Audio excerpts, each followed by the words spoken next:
Appreciate it. Appreciate Mr. Yahuwah. I appreciate him.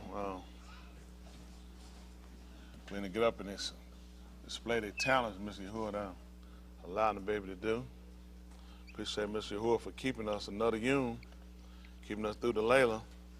Everybody ain't got that testimony today. Somebody going on, one of the decisions of their own. Time is a factor. That's why we're here not trying to redeem the time. We're not trying to get the full value out of it. We don't waste a whole lot of it out here with the world, have we? Get beat up, drug out with it, trying to now come back and try to reconcile. All of us trying to get it right before the mosh pot get back here. Mosh pot was going to prove everybody out. That's what we're trying to make sure we're ready for. I'm saying you can do a whole lot of things out here. You got to consider your latter end, everybody. You ain't going to be living but so long. After that, you got to go and meet. You got appointments you got to make. So we're trying to make sure we're right. Isn't that right? So what we don't realize sometimes, the different situation he have us to go through before a purpose. It doesn't seem like it when you're going through for it. But even with Mashpah, when he put his sentence on us, it's for a purpose. A lot of times we don't consider it. But if it get us to our destination of being with him, then it's more than worth it. I ask y'all, as I always ask y'all, why you him? At the end of the day, that's what you always got to ask yourself. Why you doing what you're doing? Opposition, situation going to always be in front of you, always going to challenge you. But at the end of the day, you need to know why you're doing what you're doing. Otherwise, you'll faint, you'll fall. That's enough stuff out here to make anybody quit. The world ain't getting no better. It's only getting worse. Made no mistake, they're going to continue to get worse. They got earthquakes, and I think the Philippines had one this week. Got volcanoes erupting. I don't know what the people want. It ain't getting no better. I don't know what they can't be gaining that economy. They had two major banks. Two banks crashed? Silicon Valley Bank, they crashed. Now they're trying to make them give back the people their money. Money you put in the bank, right? So it can be secure. They folded on everybody. That's only one or two. Then another one on crypto, everything going down. And the reason why all this stuff failing because myself, a lot of us out here, we keep looking for other avenues and other ways to try to protect ourselves and try to protect our investment. But the one investment we don't make sure we really secure is our salvation. So I don't want to get people to really look at salvation is to crash the natural stuff out here. Everything we can. Listen, a lot of these homes finna go back in foreclosure. They're going to lose a lot of homes. Interest rates going up, they're going to force people away from home. I mean, the whole market, everything people been running to for security. Ain't no security in it no more. Now he forcing everybody, you ain't got no choice. Look, jobs laying off, record numbers. They lost more jobs in a month they lost in the whole year of 2009. 2009, they saying probably one of their worst market crashes. As far as the job market, they did that in about a month. Every record these people thought they set, he going to break them for them. California went from snow, they got flooding. I ain't talking about just flood. They're washing away the road. The roads are washed away. If it wasn't for the fires the last couple of years, then you got snow. On top of it, you got 6 foot more snow. Now you just got floods come in. What do people think gonna happen when that snow melt? Where's it going? Soon as that snow melt, you sit here with about 10 foot of snow. What you think gonna happen when this snow melt? Flood. Overrun. All these rivers gonna overspill their bank. Mr. Yahuwah done set a trap out here for everybody. And he gonna catch what he intended to get. My goal is to already be with him. And I would allow that. That's everybody that mindset to make sure you where you at. I'm gonna tell y'all something. As Zambia said, you don't want a hypocrite.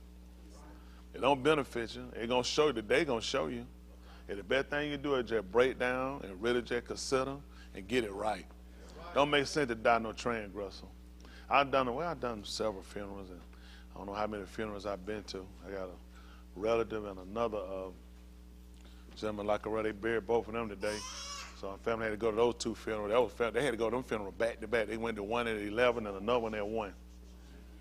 That's how, can you imagine that? You get through crying at one of them. You got to leave out. You ain't got time to really eat. You got to get ready for the next funeral. Listen, sorrow upon sorrow on people. He's striking them. Now, someone going to have to decide which one they're going to. That's how it's going to be for a lot of us. Listen, he's going to put some more pressure on everybody. Y'all have said. You don't have to change. These young people, I tell them why y'all got opportunity. This is the best time for y'all to examine yourself, get it right. Don't play the fool. Everything you're doing going to come up. You can start building you a pathway now, and before you know it, you'll be an adult, and you won't change. Start say yourself now while you're young and start making them changes. Start making them adjustments now while you're able. It's hard when you get to be an adult for a lot of people. Well, I know for me, it took me 26 years. And then with that, it took even more growth. It took that first spark to say, let that go to move to this, and then you get here, you start learning there's some other internal things you have to do. You know, first thing is the outward stuff that people look at you doing. And they look at, okay, you're a better person, you're not doing the things you do outwardly, but then there's some things you have to learn about yourself inwardly that you have to transition as well. Y'all young people, y'all keep yourself open to correction. You can save yourself a whole lot of trouble. You can go out here and you can wreck your whole life and come back. It's hard. It's hard when you crash your whole life. You got to start back over. Y'all got opportunity now while y'all young to sit down and consider. Man, listen, ain't nothing out there. I mean, you've been hearing it for years. Look at it now. Just about everybody got COVID, gay, AIDS, broke, liars, robbers, mad murderers, killers. I mean, it's just terrible. The whole world's just terrible. It ain't getting no better. You can't count on the politician. Everybody failed. The preachers are failure. Everybody have failed us. You can't count on the police. You can't count on the FBI. You can't count on the CIA. You can't count on the Secret Service. You can't count on the DEA. You got to just count on Yahuwah. Everything that people looked at, count on. People were saying, 2024, I'm looking to get my man, and I'm looking to get whoever you get ain't going to get no better. Yahuwah done said it, Lord, it's time to turn us back to him. But everything, I'm just telling you, give it a little time. Y'all see a lot of people going to be in the street. A lot of people going to be trying to make their way. They're not going to be able to get back in here, though. They're going to be tight on them. Listen, we make a refuge for the arm of Alahym. We ain't got time. Listen, it's going to be just like when Noah. Listen, I've been sending my Lord to build an ark for our people. The rest of these people going to get here and suffer what they done. When he was building that ark, Noah didn't have nothing in his mind about nobody. He ain't put no extra little cabin to the side. He ain't put no throw ropes just in case somebody he forgot. No. When he put that thing together, it was put together for one set of people. That was for the building and for the saving of his house. That's what I'm building. I'm building for the saving of my house. That's it. That's it. That's what Noah did. Y'all hear me? I've been seeing this stuff coming. I've been telling y'all, I'm going to make preparation. Listen, it's waving in. Y'all see it. They're going to break, but we need it because they're going to break us down. See, as long as you got a glimmer of hope and light out here in the world, you're going to keep holding on to something. You know, keep believing you're going to get a little more time to keep playing. He's shutting down every avenue. I'm telling you, every avenue, people, listen, right now, this is what they call the springtime coming. Building finna run through the roof. You start building. A lot of these builders going here, they're going to crash them. A lot of these builder developers, they're going to crash. They're too stupid. They keep thinking these people going to do something. They can't do nothing. These folks trying to hold on. They don't have the goods. Why y'all think, let me tell you something. Most of these people don't know economic 101. Why y'all think I have inflation? Why you think they took the price up on stuff? Because it's limited goods. How many of y'all didn't know that? You didn't understand why I was in? Oh, now everybody know. I know for all of them, now they're economic major now. This is called line 101. That's why you have inflation. When everybody complain about inflation, you have to raise the price of goods. You don't even believe it. They don't have enough. These people don't have enough. They got new stuff sitting for 6 months because they don't even have a part. These people have made stuff. They don't even have the parts to replace them. They got people paying notes on car for 6 months, 8 months. They're just sitting at the dealership. They don't have no part. They got to wait on to make them. And they're not trying to make them because the parts they're making need to go in the new ones they're trying to sell and suck other people into. Then there's other stuff that's a couple of years old. They don't even make the part no more. Can you imagine you got a 6-year note and you got a car that's 2 years old? Listen, we behind. We don't even make your part right now. We're trying to catch up and make the new stuff together so we can sucker people to buy the new stuff in. Then we'll deal with them later. See, they pulling everybody into the hope. They just pulling everybody in, just stringing along instead of tell you the truth. They ain't got it. They ain't got it. Why y'all think they're taking these rates? So they're trying to force you away from home ownership. These people know if you give people home ownership, you give these people a little more stability. Versus next month it's due, you're behind out on the street. They're trying to create slave labor. Think about it. This makes sense. Let me show you. Job market crashing. Home interest rates too high, so people can't sell their home because the interest rate so high. If they sell it for less to try to meet your interest rate, then they're going to lose and they're going to be upside down, which means you're going to have to become a slave. Y'all do know they're taking the rates up again. If it was just some kind of way somebody could have told us to buy earlier. Nobody didn't ever tell us that, though. Or did they? These people gonna lock you in. Where y'all synagogue, I'm gonna tell y'all, you're in violation. A lot of y'all gotta get trapped in it too. You played too long. When you play too long, you gotta pay. You play too long, you're gonna have to pay long. That's gonna be our lesson. We gotta learn. But you know what, although it might be tragic to you, it might hurt you now, if it worked to your salvation. At the end of the day, if it worked to your salvation, that's the most important thing. It don't care if you own a home and pay a home out. You can't take it with you in the mouth, cool? You can't take a paid-off car. You can't take a lease car in. You can't take a rental car in. You can't take a Turo car in. Nothing you got you can take in but you. He pushing it down to where, think about it, the only way to make us really look at him is to take down everything around us. Why else would we look at him? Be honest. Why would you look at him? Unless something tragic happened in your life. What? Who came to him because good things were happening to him? What good things were going on in your life, the reason you came? What was just like, man, this is just so wonderful going on in my life. I just need to get here and just really dedicate myself. What good thing was going on in your life? What good thing was going on in your life? What good thing you had going on in your life? What about you? Did you have some good thing going on in your life that made you want to come? Yosha? Chris? Leon? Alicia? Uncle Ted? Daniel? No, sir. Karen? So, I don't see what people. So you see why things had to work the way it do. Yeah. There's no other way we'll come. Why would we come? If listen, everything's perfect, things are going great. I just want to get my life right with him. That doesn't even make sense. No, sir. That doesn't make sense. He's the alternative to what we've done. He allowed us to go and do the things we've done, live the life we live, and he allowed things to come to a certain halt and change in our life and come to an end. And you realize, I can't figure this one out. That's the only way you come. There's no other way to come. I didn't have things popping, clicking, and going. Things weren't right. I had something. It's just like stuff wasn't going right. It's just like I couldn't get my hands on it. It's like I could feel my life just spiraling out of control. And all I saw, it's only two ways they're going. You're going to prison the rest of your life or you're dying. Pick a card. Those are the two cards I feel I had. Pick a card. Prison the rest of your life or go ahead and die. You said, what kind of choice is it this? Pick a card. Because this is where you're going. I had to come. I had to come. So a lot of time when people don't realize it, the reason why he got to crash this whole society, he got to crash this, he got somebody he intended to save, just like us.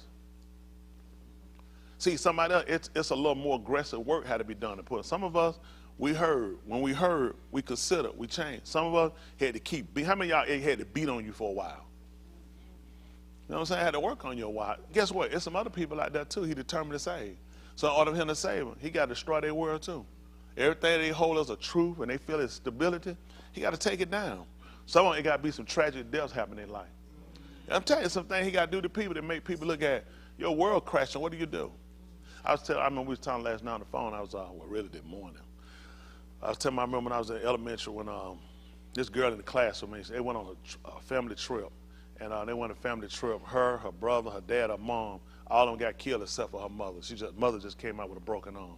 Can you imagine that? You're going on a vacation with your family, you have a wreck, your husband or either your wife and both your kids dead, and all you guys are broken arm. What do you think how to be processing in your mind? Most people might process, one day I'm going to die, one day my husband going to die, one day my wife going to die, one day my kids going to die. But you thinking this is going to be like over a course of time, one go, who thinking the man going to wipe out everybody in one hit and leave you? That's everything. You got to go home and clean out a house. Your husband's stuff, both your kids' stuff. You all by yourself. See, this is the man we've been playing with. This is the man we've been playing. You know, because we try to process stuff like this. You know, maybe I don't know, I've been doing wrong. Maybe he'll just take me. I don't know. He probably just take me out. And you worry about it. He said, no, I'm going to leave you. I'll take your whole family. I'll make you sit back and suffer and process it. When you see you all alone. Now he told y'all wrong. When you see all your help is gone. When you see your defenses down. He said, then you'll turn to me. See, this is because this is the life we live. You might say, that's tragic. Sometimes you don't realize these are the type of people we are, the things that happen in our life. That's what we are. We're that type of people. We're that type of people that things have to happen in our life. What's going to make you get where you're going to be sincere about what you're doing? See, it's easy to feel sincere when you're trying to get out of something for the moment. When you realize, I get out of this, but it's something else coming. That's how I did it. I kept repenting because I was trying to get out of the situation. I kept being sorry to get out of the situation. I didn't think another situation would come. Another situation came. I mean, they wasn't like right back to back. He'll get you over a span, and you realize, how I get back him? Then I get out of that one, and you ain't going to believe it. Then another situation come. And you said, I said I wasn't going to get back in this. And then you get out of this, and another situation, then you realize, you say, you know what? How about I stop making these commitments when something happens? How about I just stay committed? Because I felt bad. I felt bad to ask him because I knew I had lied. I knew I said I wasn't going to do it. I knew I said I was done. I knew I said I was going to change, but I didn't. So you just start realizing, he just bring it back to you, just let you realize, you can't get away from me. It's going to be another situation. If you get away now, it's just a matter of time. You're going to run into another situation. I'm going to get you later. So at some point you had to realize you got to surrender. See, nobody never told me that. They didn't tell me. I thought if I just made peace with him then, I was good. I can go and go back to doing my thing. Just like they said, just next time be careful. No, you realize when you get with him, you got to stay with him. See, we were runners. A lot of us runners. A lot of manipulate. He knows us. A lot of us not manipulate. Well, all of us, we're not a manipulate. We're not a lie. We're not a con. We're not a scheme. And we done tried it. I tried every one I could on him. Just ain't work. I tried it, though. Anybody else tried to scheme him? Anybody tried to lie to him in your own little way, but it ain't a lie? Anybody try to get away with something that really kind of ain't like wrong? We kind of. That's why he breaks us down. Y'all see why he do us the way he do us? Because he know us. See, think about it. What we try to do to him is what we lie to ourselves. We live lies. We do it. That's us. Until you get broken, nobody will admit, I lie to myself. Because in your own mind, it ain't a lie. It's about how you word it or how you look at it. Somebody else might view it that way. He said, no, I believe I read it as a kazab. So he tried to get us to the most honest point of ourselves and realize, I want you to be like me. And to be like me, he said, that's not something I do. Y'all got it. That's not something you do. And then to be true to yourself, it's just a better way. Listen, with the world crashing, all this stuff crashing, I'll be honest, I'm not persuaded by it to turn from it. I'm not moved to say with all this in it, what's the purpose of it, might as well do. Mr. Yahuwah got an intent, and I ain't going to ask him to stop it either. What he doing, it's going to be for a purpose. He got somebody he got to save. Listen, if he tear all this up and he save one, it was worth it. It might be your home, it might be your car, it might be your job, it might be your career, it might be your bank account. You know what he's looking at? I had to save one. Let me ask you a question. If you were drowning, how many, I don't know who I can use him. Dwayne, you were drowning. Can you swim? Are you a good swimmer? Who in here can't swim? Not a real good swimmer. All right, gonna get Prince. So Prince, you're not a good swimmer. So if you were drowning, going down, in order for me to save you now, would you want to be saved first of all? Well, to save you, I got to push down Lanita's house. I got to take out Daniel's car, crash that. I got to destroy it. I got to take care of his job, his livelihood, everything. You want to be saved with this account. See, when you're looking at being saved, you ain't worried about what it costs. You're looking at being saved. And sometimes in order for it to happen, there's some things around you got to be affected. That's just being honest. It's a cause. Everybody want to be saved, and when it was a situation, nobody don't look at the cost of the commitment. You think I'm just going to get you? I'm just going to pull her out, and that's going to be, she ain't going to owe me nothing else. We good. We're going to do a photo op, I'm going to walk off. Now we're going to need some real commitment for this one. Real dedication. That's a lot of stuff. Whatever your commitment was before with whoever it was, you can't have that no more. You can't have that no more. You got to let that go. And you know what? And she'll commit to it while she's in the situation. Who in that drunk? I said, I want all your money. What she going to say? Let me think about it. Y'all think? What she be thinking? Yes. I want your house, your car. I want everything. I want all your heart. I want all your mind. What she? Oh, let me think. That's a lie. I mean, I got other stuff planned. She drowning. What's she going to be ready to do? Whatever it takes. Until when you get out, you know what? Then she start thinking, when I said all my heart, what I was really trying to say, I know. Well, when you want to be saved, you were willing to do whatever it took. Now when I get you out, now you start processing, start saying, I kind of meant like this. It probably came off wrong, like I said something else, but I was really, no, I know what you said. Like me, when I wanted to be saved, I was like, whatever it took. Whatever it took. If it took me dying, if I couldn't do it. Whatever it took. You can't draw back on that now. Because you done got out and you don't realize, okay, I don't feel the way I felt then as far as the fear, the agony, the things that just kept pressing on me. And now I'm going to try to reprocess, see, kind of regroup, and see, can I kind of, I'm still doing what I said. It's just kind of, I meant like this. He said, I know what you meant when you called on me.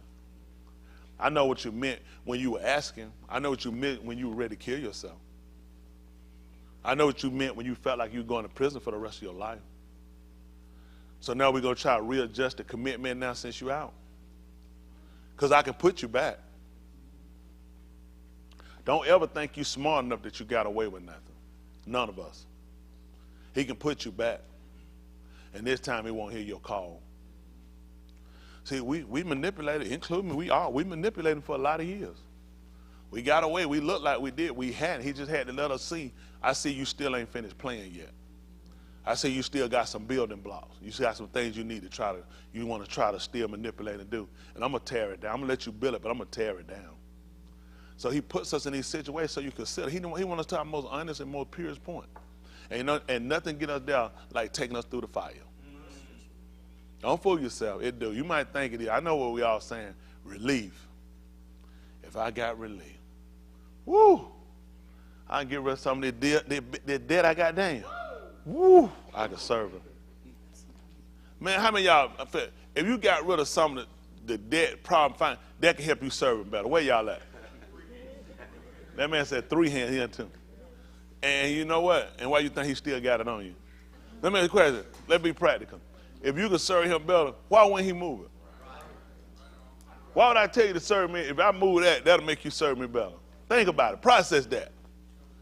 Now, how many of us, again, if we can get rid of some debts and stuff, we can serve him better? Listen, because you know what? Because then I ain't got to do this, and I ain't got to worry about that, and I ain't got to do that. And you know, he said, yeah, I'm going to leave it on you.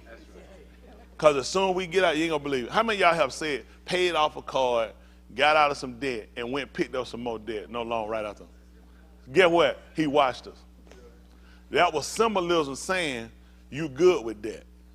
You good with holding stuff over you. It keep you somewhere. It keep you in a certain place. When you get out, you do worse. That's what he showed us. You don't believe it? He take the yoke off us. We done. Go ahead and do it. Just like a dog in everybody else. Go ahead and take that leash out and let that dog get hit by a car as soon as it hit the street. He know what he's doing. And see, it's just for us to process that, to understand that. It does seem like sometimes like, that just don't make no sense. You know who you're talking to. You know who decision these are. These his decisions. You know what I'm saying? If things went a hundred way, man, I tell you what I'll do. And he said, why you think he keep it on us? Because I already know what you're going to do. I knew what you were going to do before I made you. And he got to get us to a point of trust. That's why sometimes he'll let things get off us, let us do things calmly, and then let things come back around and show you. That's why I had you in the situation you was in.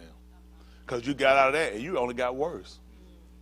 But think about it. How else am I going to trust his decision? The only way to trust his decision, automatically, I'm just going to just jump up and start taking every decision he got. This makes absolutely no sense. Right. Unless he lets me make my own decision and I see how fallible they are. I can see how bad they are. So I can see how dangerous and reckless they are. Then I say, what that is you want me to do?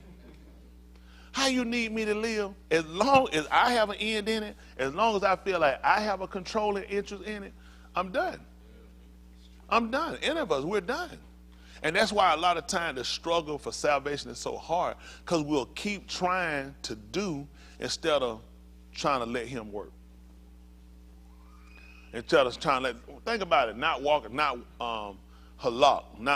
by sight. That's hard. Only people can do that are blind people.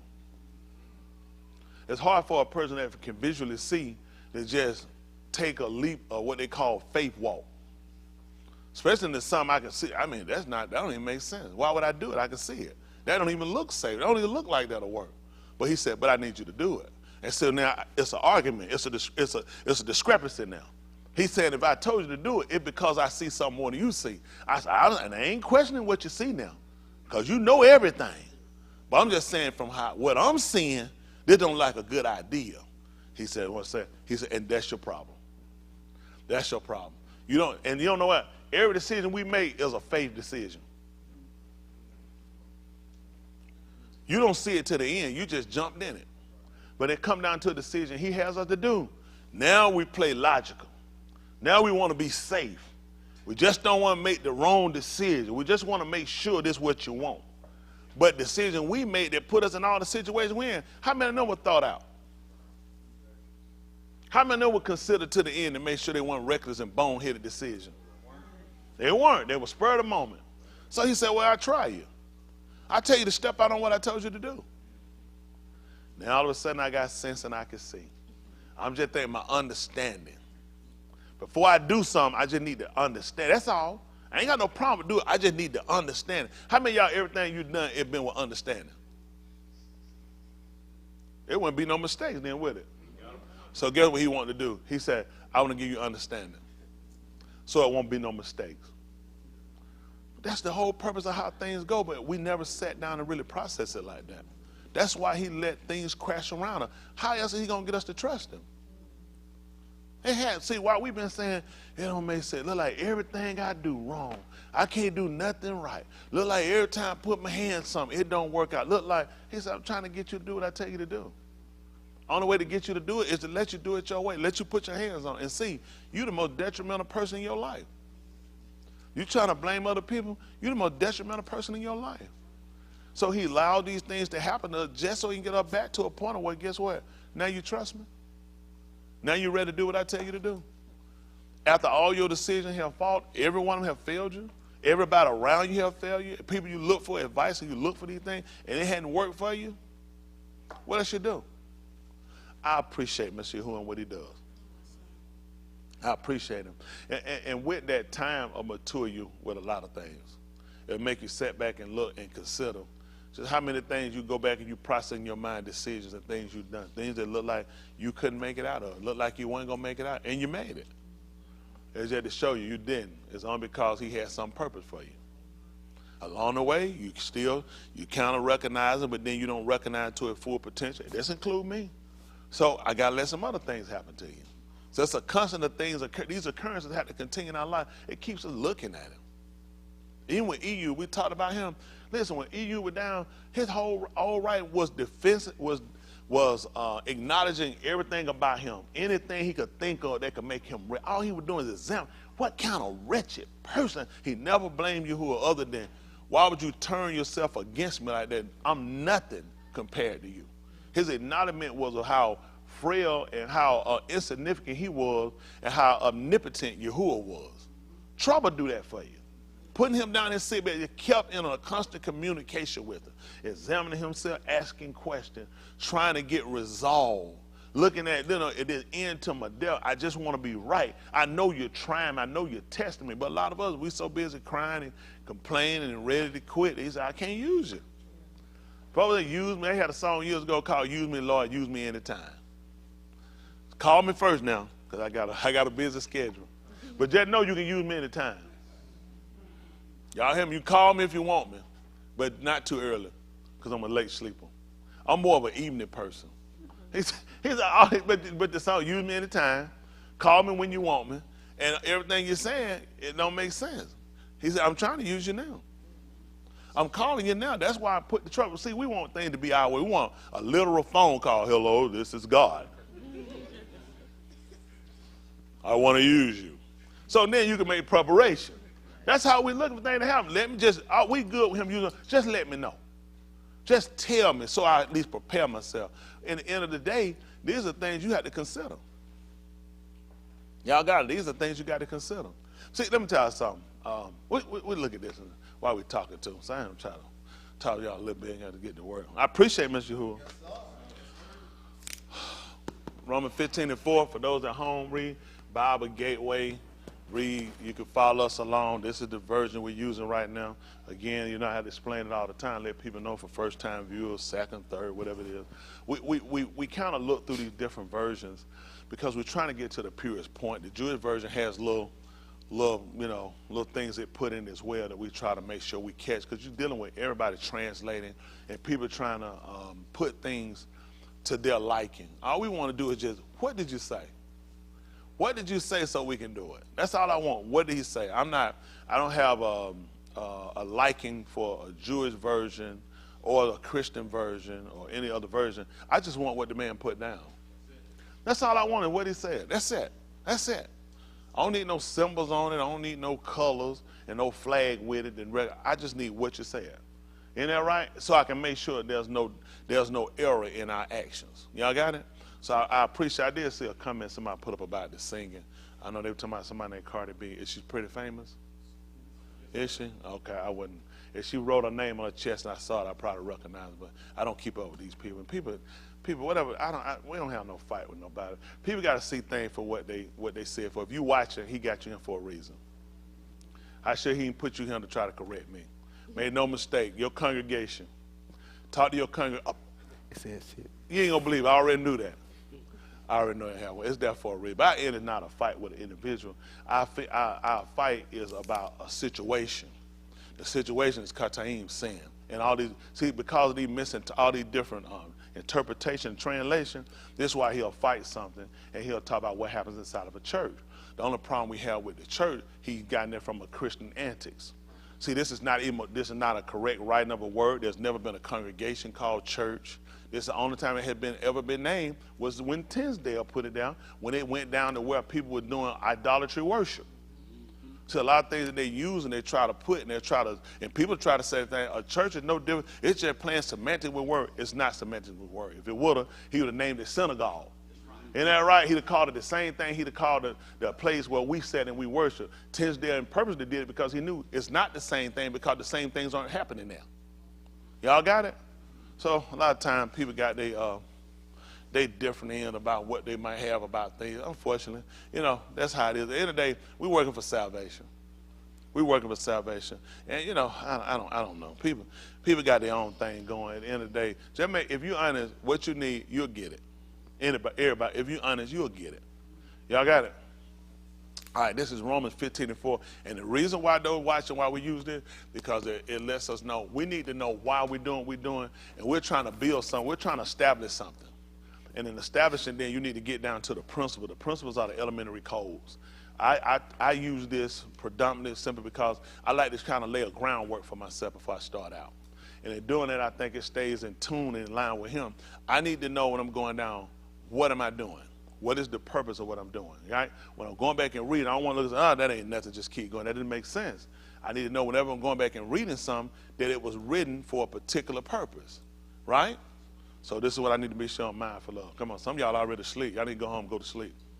Y'all got to be, what time is it? It's too early to be going to sleep now. Y'all need to get y'all behind the bed. I think I went to bed probably about 2 o'clock. I don't know what time I went to bed. I got up early too. God damn it, I had some chest pain. My things in my child, I don't know what. I said, whoo, that thing bothered me this morning. But I had in my mind to be here though. Above all things, I had it in my mind. So, but it was good. It had me just talking and just considering. Not about no pain, just had me considering about relationship and where you need to be when it come down to it. It was for a purpose though. A lot of times he get us up for a purpose. He said, I need you to talk. I need you to be real honest. I need you to be real honest. It's like somebody put their hand up, put a gun. I tell you, give me everything in your pocket. You might be thinking, I could probably con this nigga. I put that gun in here. He look in my eyes and said, that nigga talking about killing me. I don't want to hold back nothing. So sometimes you have to put a gun out here. So I need you to talk and I need you to be real honest.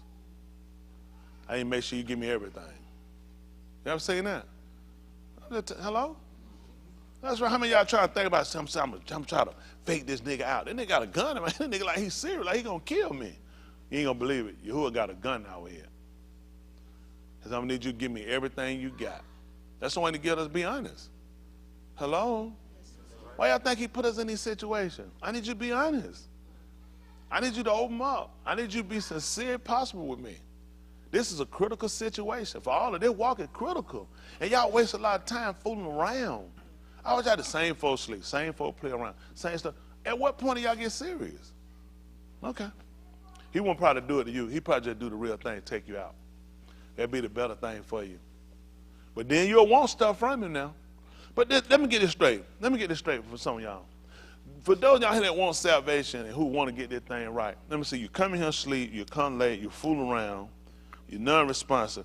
When is salvation thing supposed to kick in? It don't even inline itself with.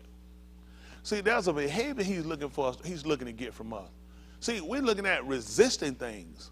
We're looking at putting things aside. So when you're talking about doing what we're doing, coming here to be taught Alahym, y'all guys don't value it the way you did with Christianity. You really don't value it. With Christianity, and it's so funny, he's going to use it against us. He's going to look at the servitude we had with Christianity. It was so serious. Man, you couldn't even laugh in church. Like, what you laughing in church for? It's serious. You don't be laughing in no church. He trying to figure, how did you do that? How is it he look at my way not serious? I'm giving you understanding. How is it his way not serious? How is it people not taking his way and taking it heartily to realize this is not a game?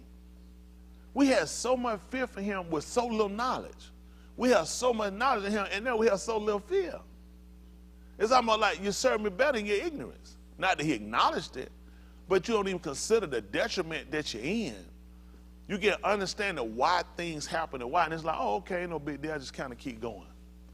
Versus these are things he's doing to try to get our attention so you don't miss out. You think about how many people dead and gone. How many times he going to keep warning you for this the last one? A lot of y'all, you ain't got to raise your hand. 90% of y'all still playing. Easy. 90%. And when he take you out, somebody going to try to be like, you didn't get a chance, and that's going to be a lie. How many of y'all here didn't get a fair chance? Be honest. If y'all can hear me, raise your hand. At home, too. If you can hear me, put your hand down. How many of y'all, Yahuwah didn't give y'all a fair chance? You didn't get a fair chance, Uncle Ted? He gave everybody a fair chance. Every one of these people in. Every one of y'all had a fair chance, include me. If he take us out in what we're doing, somebody going to feel like he wasn't fair. Somebody going to feel like they felt like it was too early. They're going to feel like you should have had more time. How many times folks have said this stuff at funeral about people? They took you out of your you. It just, all of a sudden it happened. Y'all don't think he warned people?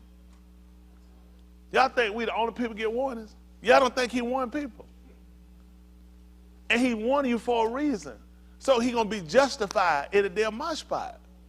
He's going to be justified. That's why. You know what we say when we get on our sick bed and we on our deathbed finna leave? Y'all ain't never heard, Lord, if you give me one more time, one more chance, I swear, I promise, I do what I'm supposed to do, I live right. I serve you. I do what you tell me to do if you just let me get up and you just give me a chance. How many chances he give us? How many of y'all only had one chance? If y'all can hear me, raise your hand. I just make sure now, put your hand down if you hear me. Okay, so y'all can't hear me. Agreed. How many of y'all in here, he's giving you one chance? That's all he give you. So if he take us out, will he be unfair? Sometimes when I allow y'all to hear me and I'll acknowledge, I tell him, I said, we went contrary to you. You were Sadiq and you were Saddam. You know why? He's sick of people lying on him. He's sick of people saying the same thing. I ain't trying to tell you how to do your job. I just think you took them too early. I just feel like they didn't have a fair chance. Life, things happen in their life and things. Why y'all think he let things happen in our life? Hello? How many of y'all grew up without a father? Let me see your hand. Grew up without a father. Then you should appreciate him. How many of y'all wanted a father and you grew up without one? Then surely he thought you would want him. Let me see, somebody you could be proud of? Somebody that'll care about you? That wouldn't manipulate you and wouldn't leave you? He said, I just knew you would want me when you saw me. I just knew you were looking for one. When I came and I told you I was an opera, I just knew you'd be the first person to run to me. I just knew you would appreciate the fact I'm the guy. I'm that guy. So we didn't really want a father. He'd been everything for us that we wanted. A friend, a brother, a sister. He'd been everything we could want. We just never really viewed him like that. We wanted it in a different form. We wanted it the way we wanted. That's the problem. We want it the way we want it. Let me ask y'all something. Anybody ever got a shot? Anybody got a shot before? How many shot ain't nothing? How many of y'all don't like shots? How many of y'all detest them? Why you get them? And it hurt. And you still get it. I serve you, but I don't want to go through no pain, though. You had the shot benefited you before? Had any of y'all the shots benefited you? And they hurt. And you still got them. Yahuwah's a baraka. That means a benefit. We ain't going to take no shot from him, though. You ain't going to believe we don't want to be hurt.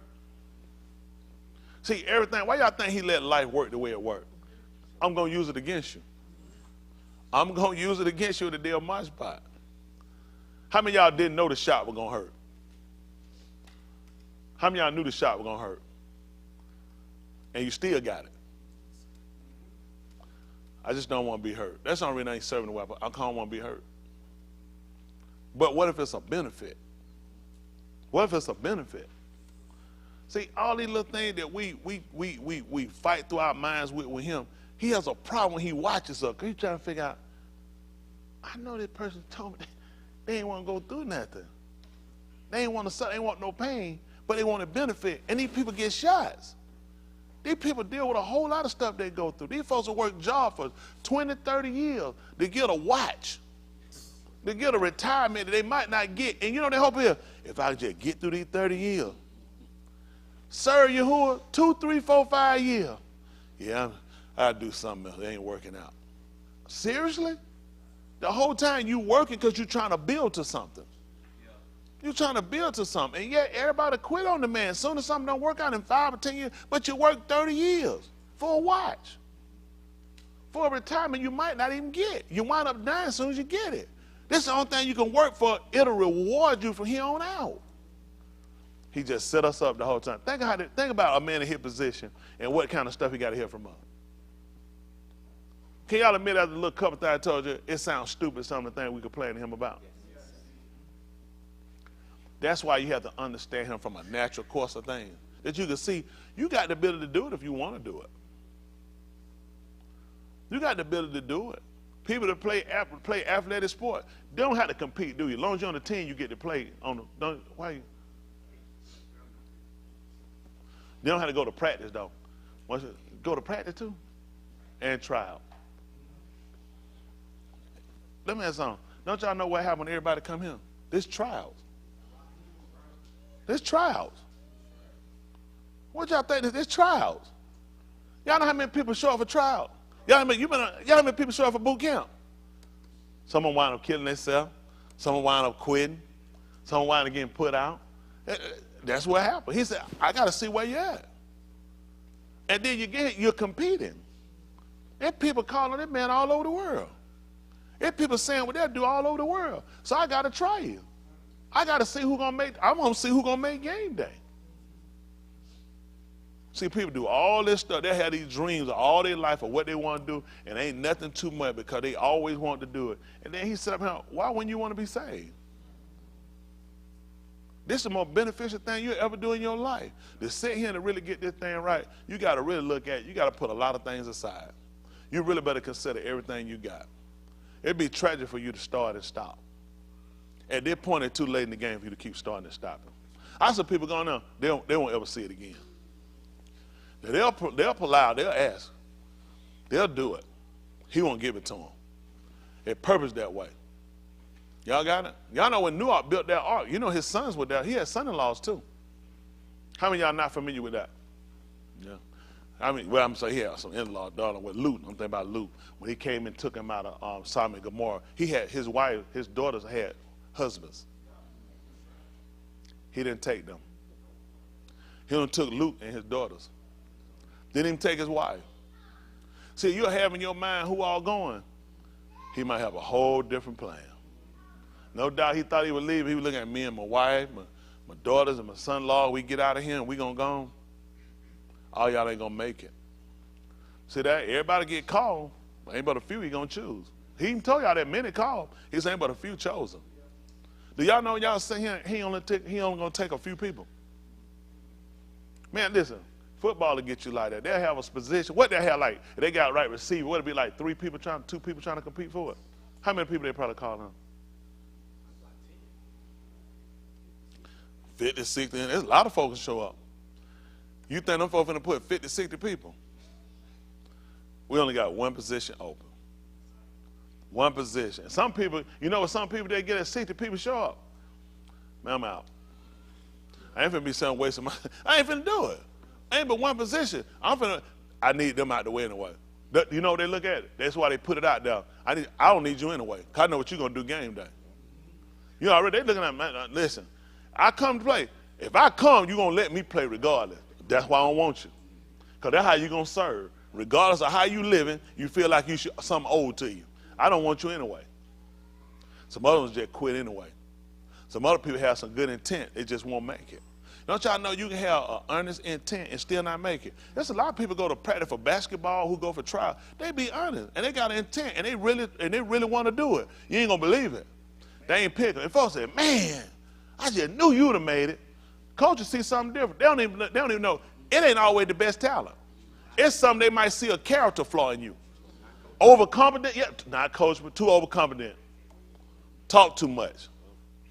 But I'm good though. No, I want you gone. The more you talk, the more I hate you. I guarantee there ain't none I'm better than me. I really want you gone now. I despise you. You know, I despise you now. You'd be surprised how many people don't make it. They got the talent. It's just, I can't use you. Don't y'all know it'll happen like that? And some guy be pissed. That joker made it. That joker should have made it. I see something about him. I can use him. That's how Yahuwah work with us. The average of us in here would have been counted out. If other people had to pick us, they'd have never picked us. But Yahuwah saw fit to see something. I see something about you where I can use you. Y'all got it? There's not a lot of people that take this. There's not a lot of people that take it. A lot of people look at, no, I ain't doing it, I ain't going through it, forget it, it ain't worth it. He said, I can't use you. Because you got to remember, well, I'm going to give you everything I got. I'm going to give you, who you give everything you got to? What kind of person a person got to be that you'll put in your will, they get everything you got? Somebody that lie to you? Somebody you can't trust? Somebody you can't depend on? Tell me, you're looking at, if I had to pick somebody, it would be you. And it would be because of you and what you do. And it'd be because of what I know you'll do. That's how we're looking at it with us. This man, look, I'm going to put you in my will. That what I have a desire. A will is just a desire. I have a desire for you to have everything I have.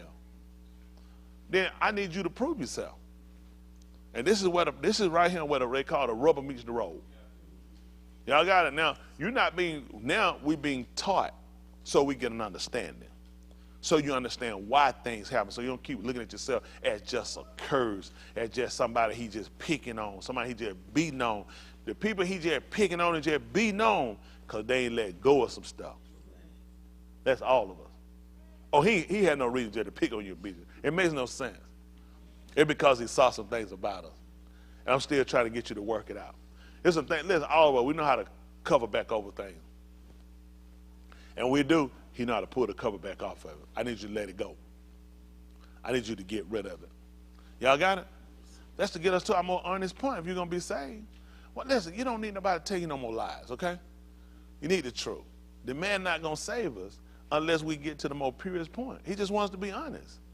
He just wants to get us down to the root. This is something that you want. Listen, too many people he started with, and they start out with him, and they turned on him.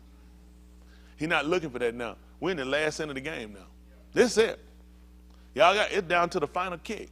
Don't make no mistake. Listen, there's a lot of people ain't going to get it. Then there's some people been counted out. He going to take them back. There's some people, folks, that listen, they'd have never thought them. They're going to do it. There's some people that have thought them. They're not going to make it. To show you that, that's how he showed you, on 2 occasions, he showed you 2 brothers, 2 Alahym. One coming out first, who just knowing the first one should get it. I rejected him, I'm going to take the last one. Look at Adam, he's the first one. He should inherit everything. Yahushua got it. Yaakov, Asu, Yaakov got it. Phares and Zara beat his brother out. He's trying to tell you, listen, let Yahuwah do it. He'll show you the best way to do it. If people they think going to get it, they're not going to get it. If people that feel like they ain't going to get it, they're going to get it.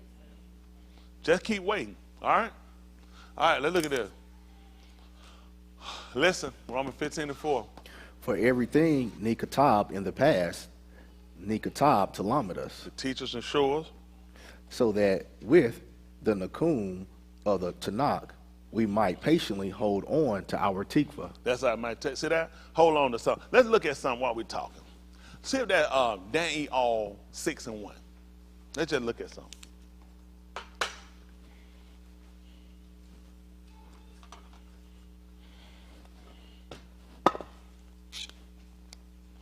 Dan all. They call it Daniel.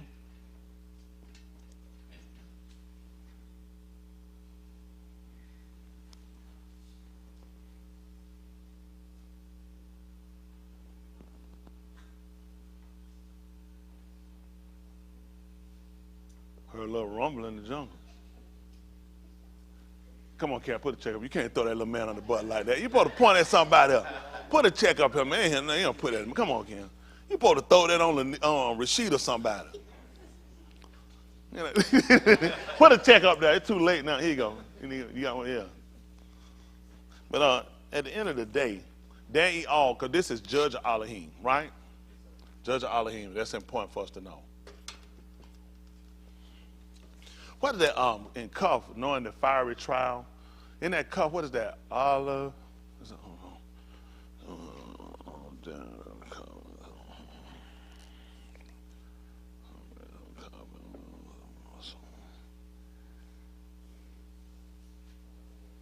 What's that? 4 and 12. Say that for me. Yeah, no. Don't have to go good. No. Then he all came to my mind. 6 and 1. Let's see something. All right? Y'all work with me. Show you how some of this stuff work out for us. How about that? Yes. Listen. The Malkut passed to Darius the Mede when he was about 62 Shanim old. Darius decided to set over the Malkut 120. How long for us that? Hands for those who don't know whose son this was. This is the son of Artaxerxes. So this is the son of Artaxerxes. See, the Malkut were passed over. You're going to start dealing with who we came into captivity. We went into captivity under the Babylonians, under Nebuchadnezzar. The Malkut were passed over to them. These folk were beat out. They were beat out. You had the Medes and we was under the Persians. So we changed and we still had to finish up for our iniquities that we committed. So look at Darius, he done took over after Artaxerxes. Come on. Set over the Malkut 120. That'll be a territory here at Providence. I don't know call it, I guess this viceroys. Oh, okay, these were rulers to put on because they had 120 Providence. Okay. To rule throughout the entire Malkut with 3 chiefs, 3 Raj, over them, of whom Daniel was one. They just had presidents in King James Version. Go ahead.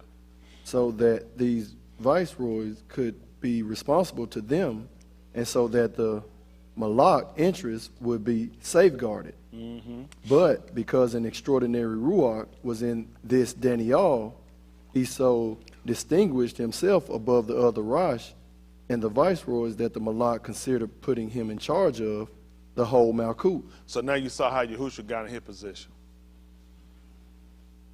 Because he had an excellent Ruach about him.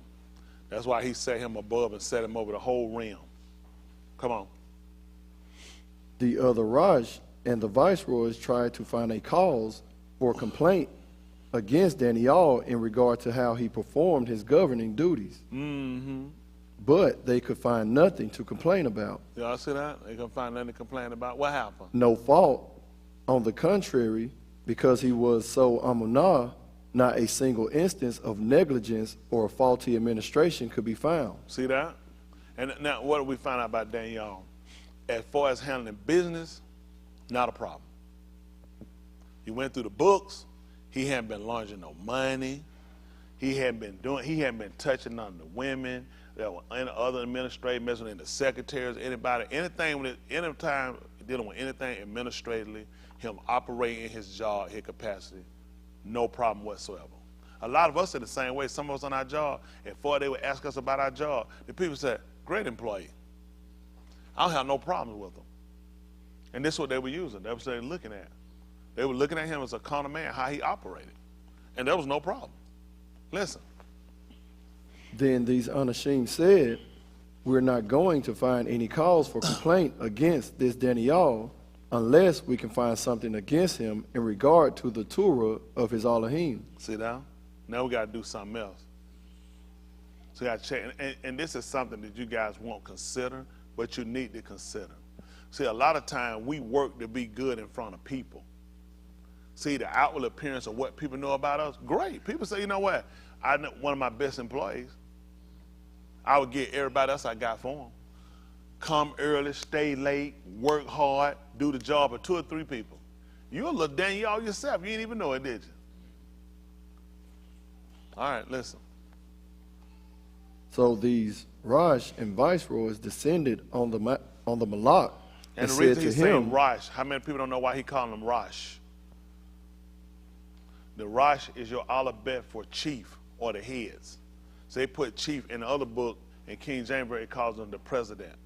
So the Rosh is one of our words. They might have a different for it, but just from our alphabet chart, show the alphabet chart right quick.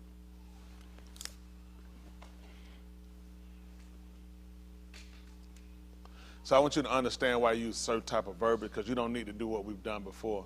Just go through and don't have any understanding. Rosh, right here. Y'all see this? Can you blow it up for me? See what it is? For the people in the back. Come on. That's a picture of a head. Okay?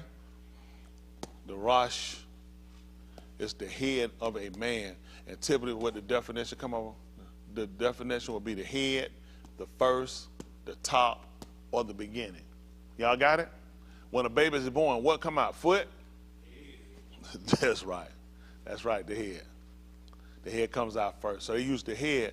This is our ancient writing, which the ancient, because it's dealing with pictogram. So the pictogram helps us to kind of understand. Like here, the pa, which is the mouth. What you do with the mouth, you can open it, you can blow, you can scatter people by what you said, or you can cut them. Because the mouth, I can say something, man, faggot. He'd be like, I cut it. So the mouth can be done like that. So they understood the power of the tongue. Y'all got what I'm saying? That's why he would teach us about our conversation, because the power of the tongue. So they understood when they drew the mouth has that ability. They can scatter. Get out of here, all of y'all. I ain't got to put a hand on y'all. Y'all said, we got to get out and go. See, the mouth can scatter. That's why he said, he that is not with me. See that? Because if they're with me, they're going to say what I say, which is going to draw the people. So they're not with me, what they going to have the people doing? See that? And they're going to do it with the paw. Y'all see how important it is to understand certain things they say because how they looked at it. This is our verbiage. This is communication here. Y'all got it? The two teeth look like a mustache. Sharp, press, eat, and two. They look at how you could press down on something. Everybody got the sharp teeth, what they could do? You press down, you can use them to eat. So they understood certain things that could be done. Y'all got it? Okay, I just want you to look at why he was calling them the rush. Okay, the Rosh. All right, come on. What we left off at? 8? Oh, where we at? First, we're still at 7. 7? Okay, go ahead. Yes, sir. So these Rosh and viceroys descended on the Malak and said to him, Malak Darius Kai Elam. All the Rosh of the Malkut, along with the prefects, viceroys, advisors, and governors, have met and agreed that the Malak should issue a decree putting in force the following Torah. Whoever makes a request of any Alahym or Ish during the next 30 Yamim, except of you, your majesty, is to be thrown into the Ari pit. Now, your majesty, issue this decree over your signature so that it cannot be revoked, as required by the Torah of the Medes and Persians, which is itself. How many of y'all don't know who the Persians are today? That's the Iranians. See, you didn't know the Iran used to be in Iran. See, all the places that America fighting against, you was in Iraq, that was Babylon. You were also in Iran. You don't notice that they fight everywhere you been? You were in Syria. All these countries, look at them. They dominate them. They take them down. They blow them up. Why? Because there's artifacts. There's proof of your existence there.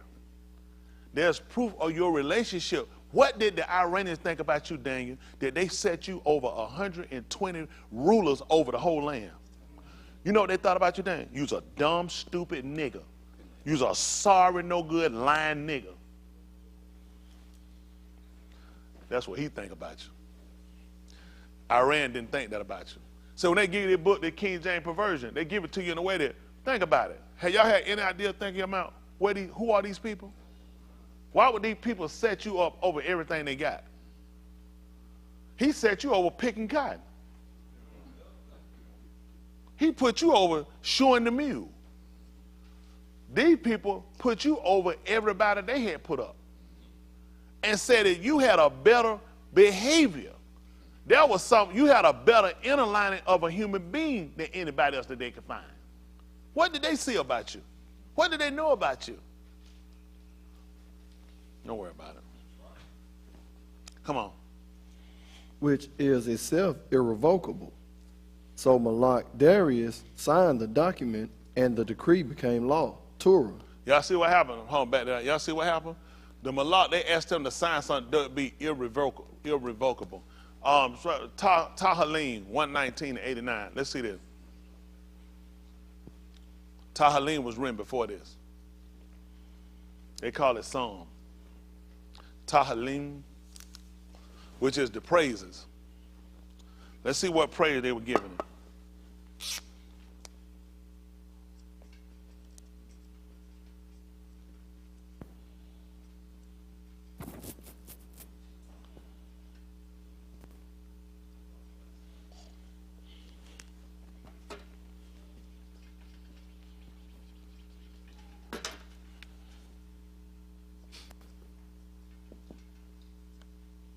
All right.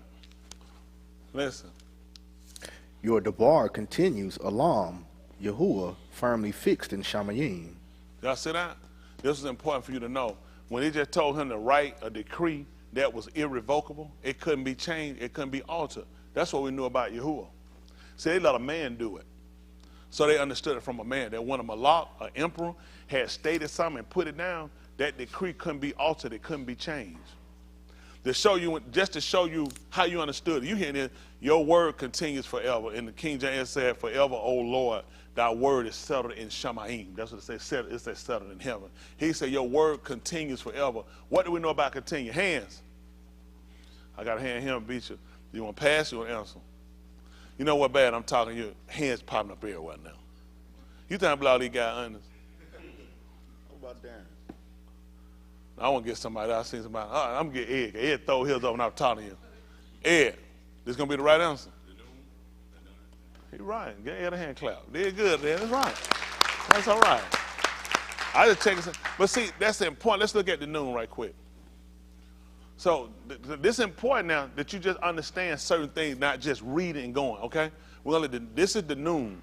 It makes sense. We talked about it. This is the seed right here. What didn't make sense originally when I first saw that, why would it be going down? Because before it can go up, you see, listen, think about it. When a seed goes in the ground, okay, you plant it, we don't think about it. Before it can sprout out, it has to sprout down. Because it's got to take root. It can't just go up. See, when they do that, he said it won't let, it's had to take root. So think about when he sent Yahushua down here. What you think he had to do with him? He had to root him. It had to take root. That's the only way for it to, let's see. See, the seed, the noon, continue. Guess what? Forever, your debar does what? Continue. So, guess what we look now when Yahushua came? And we found out that he was his son. Huh?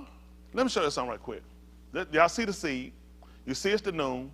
You see it continue. You see it's the air. You see it's the sun. Pick up your Ukanon right quick, 8 and 30. Your Ukanon, they call it John. What is your Ukanon? And you know, and people don't think it's significant. It's very significant. How else we think about it? You don't even know what the books are saying or the name of the book or the characteristics of the book, and you're just reading it.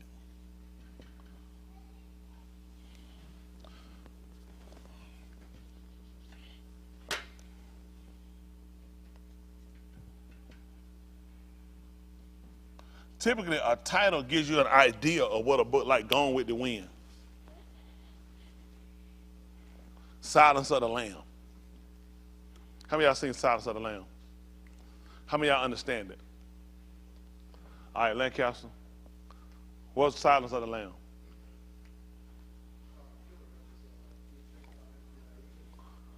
Oh, so you want to tell me about the movie? I said, what was Silence of the Lamb? You know, we know we ain't going to do this. Look at your wire right quick. Actually, do me a favor. Look at your wire. I just want to look at your wire. Turn the camera that time. Let me see. I want you to look out for a minute. There you go. Look at her.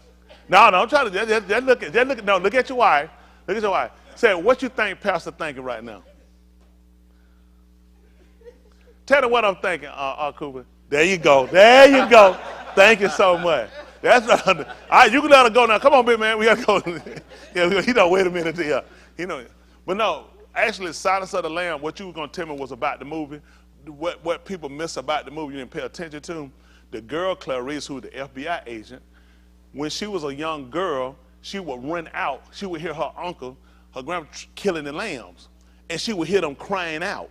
And she ran in. She went in and rescued one and run and try to keep it from getting killed. That's why she got into being an FBI. See, most people, why they don't pay attention to why things are named. Because you never see the lamb get killed. That was her issue, trying to rescue people and trying to help. Because she would hear them crying. And that's why it was Silence of the Lambs. She wanted to stop crying, so she got one and ran away with it so her uncle couldn't kill it. Because sheep would make a noise. When they died, and she would hear this noise, and she wanted it to stop. That's why it was Silence of the Lambs. So her catching the killer was, in a sense, her going back and rescuing the sheep and stopping the noise. You guys see the purpose of things? Okay. But you know, you're looking at it, like, what's it about now, like, he said, what about that? Let's get a good idea. You said, that's why, he said, Clarice, do you still hear the lambs crying? Because it used to bother her. That's why she needed to try to rescue these people that were victims, try to get some conclusion to them. Y'all got it? So the only reason I brought that up was not to tell you about the movie. And no, I hadn't watched the movie in years. But anyway, Ukanon is, Yahuwah is gracious. So we learned the title. So what would this book possibly be telling me about? So when I read it, I have an idea of what I'm searching for. So when we're looking at books, we're looking at book names. So in looking at book names, we're actually looking at also, we're looking for characteristics. So this kind of puts us in an idea. That's what I'm looking for. Okay. We would look at it somewhat for my young people. Adverbs. Y'all got that? An adverb, okay? An adverb basically tells you what, where, and how, or how many, okay? If, and typically an adverb will end with a ly, okay? If I say he's more likely to do something, it more like, kind of like modifies. It gives me more of an idea of how much, all right? Just say, I say, Daniel comes over to my house. That doesn't give you a real idea. The modifiers tell you periodically. So it gives you more of an idea or direction towards something to understand it. Y'all got it? So these are the things we look at when we look at these books. I kind of more or less look at them in that sense. These are more or less adverbs. They give me ideas toward how or how long. Just like when Yahushua came, he told that the Ben Ish had to go up to Jerusalem and that he was going to be crucified. And he said, then I'm going to get up. Huh? When? That's right. Gives an idea when. So it more or less came in to modify to give us an idea of when or how. Y'all got a how many different things that were going to happen. Y'all got it? So that's what we're looking at. That's me kind of just thinking out. Don't worry about it. No. I ain't mean to throw y'all. Listen, many people who Shama him say these things trusted in him. Y'all hear that? Many people that heard him say these things, they trusted him. And we're bouncing this now off of 119 and 89. Okay? A Alahym. Listen what he said. So Yahushua said to the Yahudim who had trusted him, do what? If you obey what I say, Shama then, with the intent to do. Then you are really my Talmudim. See, really? See, adverb. Got the ly? Hello? That's what he's letting us know. He's modifying it now for us. Letting us know exactly. So a lot of people are saying that we hit Talmudim, but are you really? Okay. All right. Listen. You will know the Amat. See that? You would know the Amat. And the Amat will set you free. What will okay, and the Amat will set you free. Which means what position were you in before? In bondage. In bondage. So what are we going to compare this with? Hands? Good answer. Good answer. Nothing to compare it with. That's what I'm talking about. Mizraim.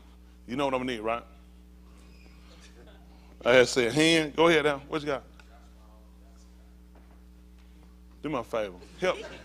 Tell Ed to hand you that pen when you go down. Thank you. He just heard the right answer. He gave me the wrong one.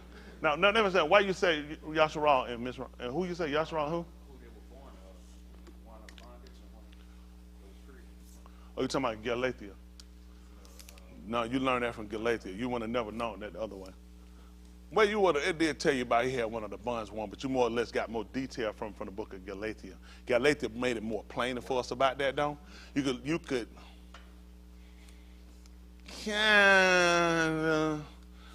then you will really, then you are really my Talmud. Then you will know the Amat, and the Amat will set you free.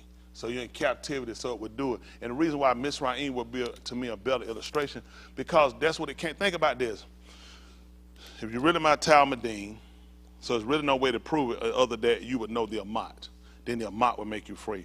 Y'all don't think it was interesting in the fact that when he went down, Mushah told them they were going to want to know something. It went, and that was the truth. That I am and I always will be. I exist, I always will exist. They needed to know that. They needed to know that before they were free. There was no way to get them out. What they want to know is true. They need to know what is his name. Because we're going to need that in order to get out. Just like now when you pull out, you have to do it in the name of Yahushua HaMashiach. The anointed one. They needed a name. When the people built the tower, they were building the Shaman. What were they trying to get? Wow. Wow. People do that. Gangs do that. Gangs are going to do stuff so they can get a name. The gang ain't no good. Let people know about it so people feel when they hear about it, they'll know what we'll do. They know we're crazy. We know we kill people. We'll rob people. We steal cars. We rape. We murder. What? Oh, when you hear the name, you have a feel, a certain type of attribute. You have a certain kind of idea about them. Y'all got what I'm saying? So they needed to know that, and that's how they became free. They knew the Amat. They knew the name. They knew the characteristic to the name. They saw the evidence of the work. That's how they came out. Guess what? You just know the name, saved, filled with the Holy Ghost. These people had signs. They saw signs. He worked them before them. He taught them. All these things go into perspective for salvation. Knowing the name, knowing the characteristics of the name, knowing the behavior of, knowing the arts and recognizing these things. This is what brought them out. Then their compliance. The fact that he sent them at the first, they had no compliance to anything other than go tell this man who's going to tell you no. I want you to get shot down purposely. I want you to apply for this job, you ain't getting it. I know it's a 40-page application. Fill it out and put it in there and they're not hiring you. You qualified it and you're thinking, how you fill it out? Since they ain't going to hire, how you fill it out? You don't care. Do you fill in everything? Some stuff don't even make no NA. Because I mean, I ain't getting the job no way. He said, no, I want you to fill it out like you're getting it. And the answer is no. I'm going in here already like, this is crazy. This is great. This is mad. But then, before I sent you in, let's be certain of something, though. Before I sent you in the technique, first I let you know what I could do. So when you know they told you no, they only told you no because I told you that. But you saw what I could do. I can make that no yes. And I'm going to make it yes. Now don't you go back. He told you no. I told you. Fill it out again. But the confidence you have is you saw what I can do. And you know my name. I want to keep working this every time because I want you to think that one time there's just one no. You don't get a lot of no, but I want you to, every time you get them, I can make them say yes. I can make them say yes. I made them say no. I can make them say yeah. I'll break them down. They'll have to let you go. They'll have to give it to you. I need you to know that. I need you to see all my working. I need you to see some of my signs so you'll know he's not saying no because I can't make him and because I can't take it. I want him to refuse so you can see there are going to be people you're going to run into in life that's going to say no to your face and you know it's wrong. You know you shouldn't have had a no. I want them to tell you no because I want you to know what I'm able to do. And I don't want that to ever stop you from what I told you to do. Wish I could have said, man, that's stupid. He could have did like you. I ain't going. But he went to tell him anyway. Every time, go tell him again. Go tell him again. Then I make this same person who tried to stop you, block you, said, you'll do me a favor. Pray for me. Pray for me. So that put you in a humbling state. Somebody you hated, somebody that had to rule over you had to come back and ask you to pray for me because that's the same thing that the Malak and Gura had to do with Abraham. He thought his sister was actually his wife, and none of the people acknowledged him until they took her, and Yahuwah came and told him, you're a dead man. You and everybody with you dead. Now give him back his wife and ask this man to pray for you. That's why Pharaoh knew. Pray for me. I ain't stupid. I seen this stuff. I know who you are, Abraham. If you ain't him, you the seed of him. Pray for me. He got to put these people in our way. You need to hear these people tell you no, to know these people, and then when they did, you ain't going to believe it. They ain't resisted one time. Did y'all know Pharaoh didn't resist him? See that? They think he resisted. Oh, you can't resist in the will. He ain't resisted. I told you what he was going to say. He's out hard and it's hard for him to do it. Because I asked you, who can resist my will? Hello? They need to know that they are out here resisting God's will. Oh no, he said, the boy asked you, who has resisted his will? See, this is another negative information you had. That somebody resists him. You don't resist him. You're doing exactly what I want you to do. See that? Because now you be thinking, they folks out here resisting God's will. They ain't resisting nothing. Alahym got these people doing exactly what he wanted. He told you, I hardened his law that he won't let you go. Had I not did what I did, that man said, as soon as you walk in, you hide. You're like, hold on. Y'all go ahead and leave. You're like, well, I didn't get a chance to ask. You said, that's how I move. But I need you to see it because I need you to see that people that you think are blocking you because I got them blocking you. No more than Balaam thought that the donkey had just fell on his leg. And how he was upset and beating and striking and hitting me 3 times. I said, talk to him for me. He said, why you hit me 3 times? He said, I'm yours. Why, have I ever done something? Think about it. Have I ever did anything like this ever? He said, no. He said, but you mocking me doing that. He said, it's a Malachite right down the road with a sword, swinging a sword. And I did it to save your life. And the Malachite told him, said, listen, had she not fallen your leg and you kept coming, I was going to kill you. I was going to spare her life and I was going to kill you. Now, how you think he had to feel then? I feel so stupid. I was sitting here beating this dumb donkey and sat him, fell and broke my foot. I had him to do it. I was going to kill you. Had she kept coming, I was going to kill you. See, we need to know that. How many times we've been feeling like people been blocked? Like, man, don't let them block your blessing. Y'all heard that before? Don't let folks stop your blessing. He proved out to himself when he told Balaam, don't curse those people. So how exactly could this happen to somebody that could block your baraka? How'd that work? How'd that work if he done did it? How'd that work if somebody blocked it? How could that possibly happen? When the people tried to crucify Yahushua, when they crucified him, they thought it was going to stop. That turned out for us. Didn't Joseph teach us that? When he went in the cave, he told her everything you meant for Rosha, Alahym meant it for my tube, to be as it was, to save these people alive. So who has blocked your baraka? See that? But you know what? Get how we serve like that. Other folk hold me back. It's some folk that can keep me from. It's some folk they get trouble in my way. All these different things you put. Everything your way, he put it down. Some of he put that, I'm trying to keep from killing you.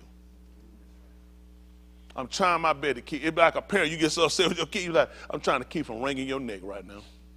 Sometimes you had to walk out the room. Y'all did it, you so mad. Guess what? Sometimes you had to walk out of our life. You know that? I had to walk. I'm trying to keep from killing you right now. I'm so mad. I need to just walk off for a little bit. Keep from hurting you. So all these things we start to consider because in our mind we start to fabricate this life of other people control, other people can stop, other people got the handles on them. Anybody got nothing on you no more than he let them have. That's why Yahushua told Pelosi, he said, you can't have no authority on me except if giving you from Shamayim. So that's why we're looking at it, we're talking about, and the amount will set you free. That's why he had to bring them out. It don't make no sense. When Yahushua told them that he was the way, the truth, and the light, what was he telling us? I have the ability to set you free. I'm liberty. When Shaul told us, I think the 5th chapter, to stand fast in the liberty where the Mashiach had made us what? And be not entangled again. That's what the man told you. Don't do it. Why would you go? That's why you think Yahuwah tried to tell about not going back to Mizraim? What was he trying to tell them? He was trying to tell them the same thing that Shaul told them. Stand fast in the liberty where you've been made free. And not be entangled again with the yoke of bondage. Why would you go back? You've been delivering, smoking, drinking, lying, all the whole-minded and fornicating, adultery. Why would you go back? You got yourself entangled right back in again. I'm sorry. All right, come on. They answered. We are the seed of Abraham and have never been slaves to anyone. So what do you mean by saying you will be set free? Yahushua answered them, yes, indeed. I tell you that everyone who practices kata is a slave of kata. See that? Uh-huh. Now a slave does not remain with a mishpachah alone, but a being does remain with it alone. Uh-oh, that's all I need right now. But a son does remain with it Alone. continue. What did y'all learn to rush for? Can we see what the noon is? Okay. Noon, seed, continue, son. That's why it's important listening to that conversation and look at how they will look at it. I like looking at it, so I want to see how they process things. They know what the son means. I continue forever, which means I keep sprouting. Y'all got it? And they understood what they told you about in the first chapter of the same book, Euchanine.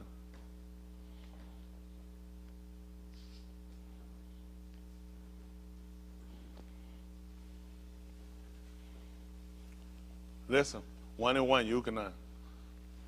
Listen. Barashit was the Debar. Hold on for a second.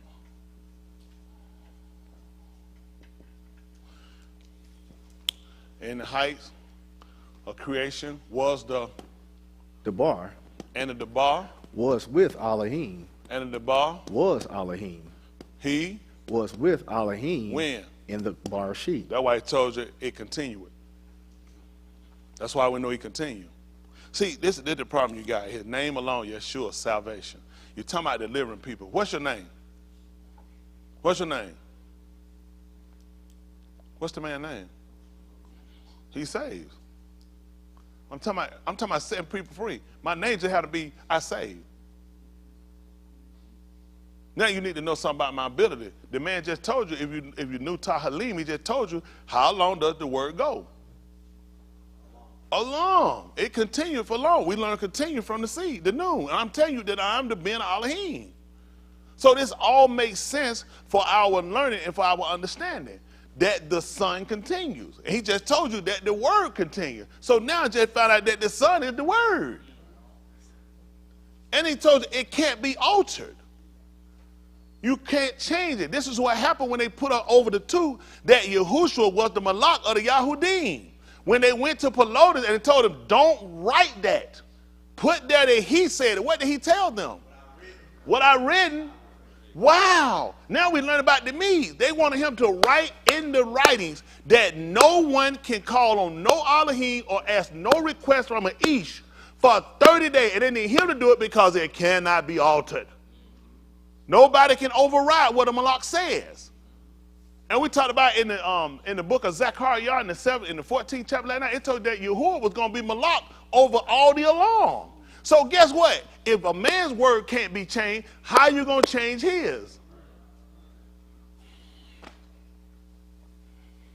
Man told you what I written. So what was written about the Ben, he knew it couldn't be altered. Nobody could prevent it. Nobody could stop. They put a stone in front of it to keep it from giving out. But nobody could prevent it. The book told you it was impossible. Making him similar to who? Okay. When it talked about in the second chapter of the book of Acts of the Alahym, it would talk about her. Yes, sir. Shem Shum. That's right. Because everything they kept using, it wouldn't hold them. Every time they kept tying him up with stuff, he said, how it going to work? I told you what to use. You can't be that stupid. They told, so his strength wasn't known. The thing they were doing, it was no way. It was impossible. It said it was impossible that he should be holding a moot. Because he already had written that the man was going to get up. It was impossible. The purpose of putting the stone down was to prevent. Y'all know what y'all say? Oh, somebody always putting something in my way trying to hold me back. They put a stone in front of the man to keep him from coming out. But he still moved the stone away and got the man up. Because he told it was impossible. You could not prevent it. You need confidence about the word. Let me tell you something, all of us. We believe up unto. But we feel like there are certain things he can't do. You don't say it, but it's in action. So you try to be mindful of what you get into. And we don't ask him all the time about things because we don't want to get in a situation, then he can't do it. Then we say we lost faith. Okay? So he wants us to know from the confidence of the word, I'm only giving you this because I want you to try me and see. I work the same way. Why do you think I told you I changed not? I changed, you know, what? See, back then, he was a different God. Y'all remember him, people had that? He said, I'm Yahuwah, I changed not. Who told you I changed? Back then, people were different. They the same line people.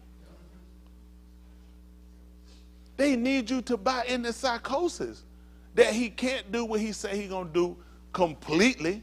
Everything that he's gonna do for you is gonna be after you die. So don't look for nothing him. Don't look for nothing to work out. Don't look for nothing to go right here, because everything gonna be later. I don't know what people got it from. Things that went right for them went right here.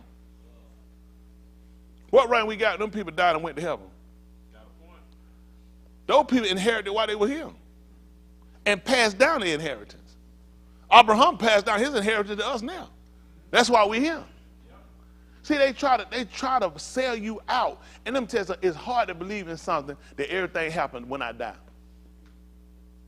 It's hard, because I'm natural. I live right here. I live right here. I don't live when I die.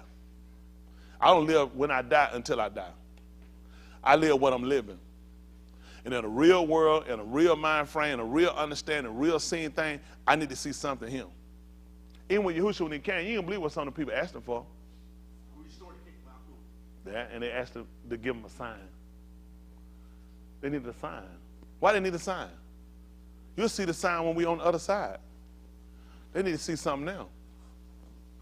Why you think he heal people here instead of wait? Why don't you just heal them when they get on the other side? Because that ain't going to work. Ain't nobody going for no stuff like that. I need to see something now. I need to know you can feed me now. You talking about we're going to sit down and eat later. I've been with you. Big man, I ain't seen you cook nothing here. I've been seeing you right here digging in somebody else's lunch. And all that thing, okay. You process how you want to process it. Every time I see Big Man, he taking some kid food, telling yeah, later on we're going to be eating it. Big Man, you ain't got your own food. But that fact that he took it and multiplied and fed to other people, because he know I need to see something. Stop letting people fool y'all or all this stuff. Yes, there is a Malkut that's going to be established on a much more better promise than what we have here. But he ain't crazy. There's some things you need to see here happen. There's some things need to work for you here. So you got some contingencies to wait. There need to be some things that make me say no to some things based upon what I've seen him do, based upon my confidence on what he's going to do. Seeing some things happen here builds my confidence to wait on him for the latter. I don't have no confidence for no latter. Ain't nothing ever happened here. That's crazy. That don't make no sense. Look at Yahushua. You can't do that to no other man. You gonna bring a man out here and man butt naked and a man stand out here and man ain't got nothing. All them years he ain't got nothing. And he gonna stay resisting, obey and preach and he ain't got nothing. The man came from everything. So of course he can wait and go with nothing. I got everything. You tell me an average man just finna do that? Okay. So this is why we were trying to look at it. We'll go back to the 6th chapter of the book of Daniel.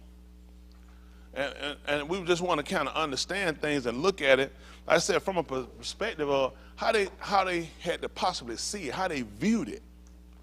Because we want to establish a relationship. Hello? Okay. What about, we left off at 6 and what, 8?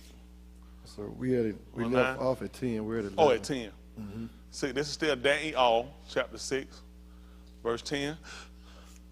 All right, come on. So the Malak Darius signed the document, and the decree became Torah. Oh, what we at? Oh, now I know 6th chapter, but you went back up to the first. What happened? Is the heat on? And now, oh, it's just a little warm. We'll give him just a break of air, just a break, then we'll kill him. Huh? No, we're at 6. I saw when he read that 10th verse, it's read different than what he was reading. Yeah. This one said other learning. 10th verse said other on the learning or something like that. Oh, I'm looking at this 10 right here. Oh, this what you read, 10. I'm looking at this 11. I was looking at this 10. You just read this? Yes, sir. Okay, I'm sorry. All right, come on. 11. On learning that the document had been signed, Daniel went home. The windows of his upstairs room were open in the direction of Jerusalem, and there he kneeled down three times a yom and Palau, giving Hadu before his Alahym, just as he had been doing before. Mm-hmm. Then these Anashim descended on Daniel and found him making requests and pleading before his Alahym. So they went to remind the Malak of his royal decree. Didn't you sign a Torah prohibiting anyone from making requests of any Alahym or Ish within 30 Yamim, except yourself, your majesty, on pain of being thrown into the Ari pit? The Malak answered, yes, that is a mock, as required by the Torah of the Medes and Persians, which is itself irrevocable. They replied to the Malak that Daniel, one of the exiles from Yehuda, respects neither you, your majesty, nor the decree you signed. Instead, he continues Palal 3 times a yom. When the Malak Shama this report, he was very upset. He determined to save Daniel and worked until sunset to find a Darak to rescue him. Y'all see what he had to look at? See, this is how you know what these people tell you been a lie. That quote unquote God got rid of his word and got rid of the law. Now, this man searched on how to rescue him. Guess what he left in place? It's irrevocable, it's unchangeable. So now he got to look at a way in how you save a man and still keep the law. See, this, y'all don't know why they were written. Why were they written? For our learning, to show us the teachers and instructors. Because they keep thinking, see, you need to know, he said, I still work. I know what I said. I know what I signed. I know what I wrote. And I could save a man still within inside the confines of it.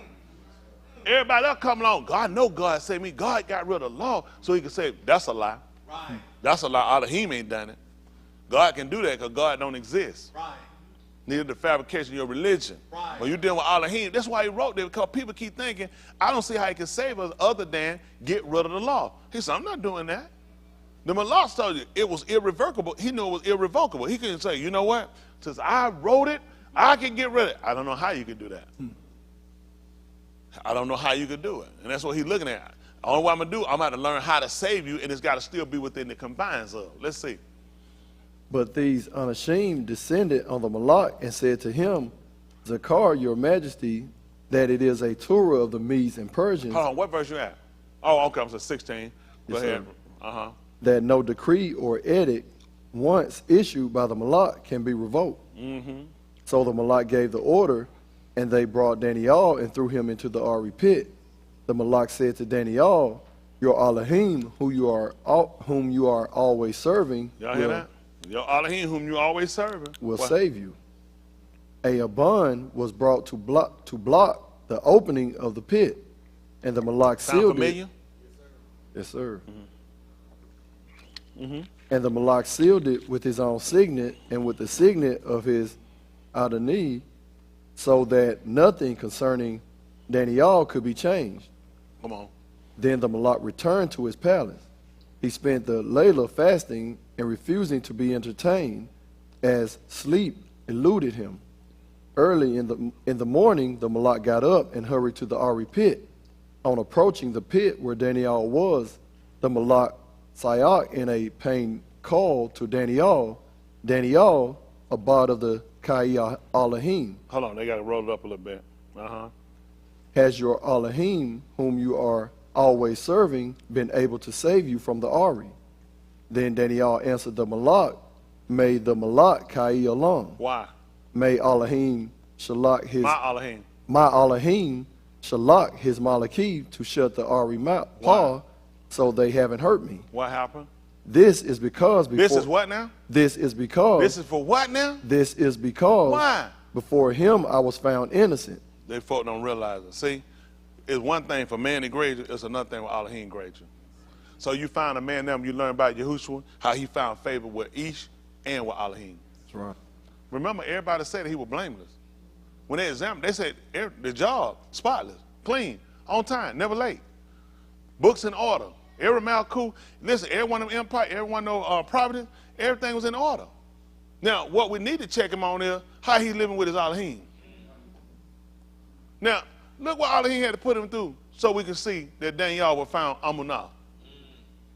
How you get to come through here living and you don't get tried to see where you at with Alahym? Man done graded him. The next thing to do, let's find out how he living with Alahym. And he let them know, the reason why I'm still living, because I'm innocent with Alahym. See, what y'all don't realize, mosh pot can, this man just went through mosh pot to prove him out.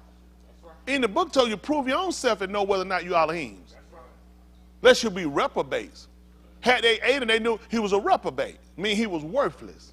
So why y'all think we go through these trials? Why y'all think y'all go through these tests? Because man can say a whole lot of things about you, but we need to see where you stand with Alahym.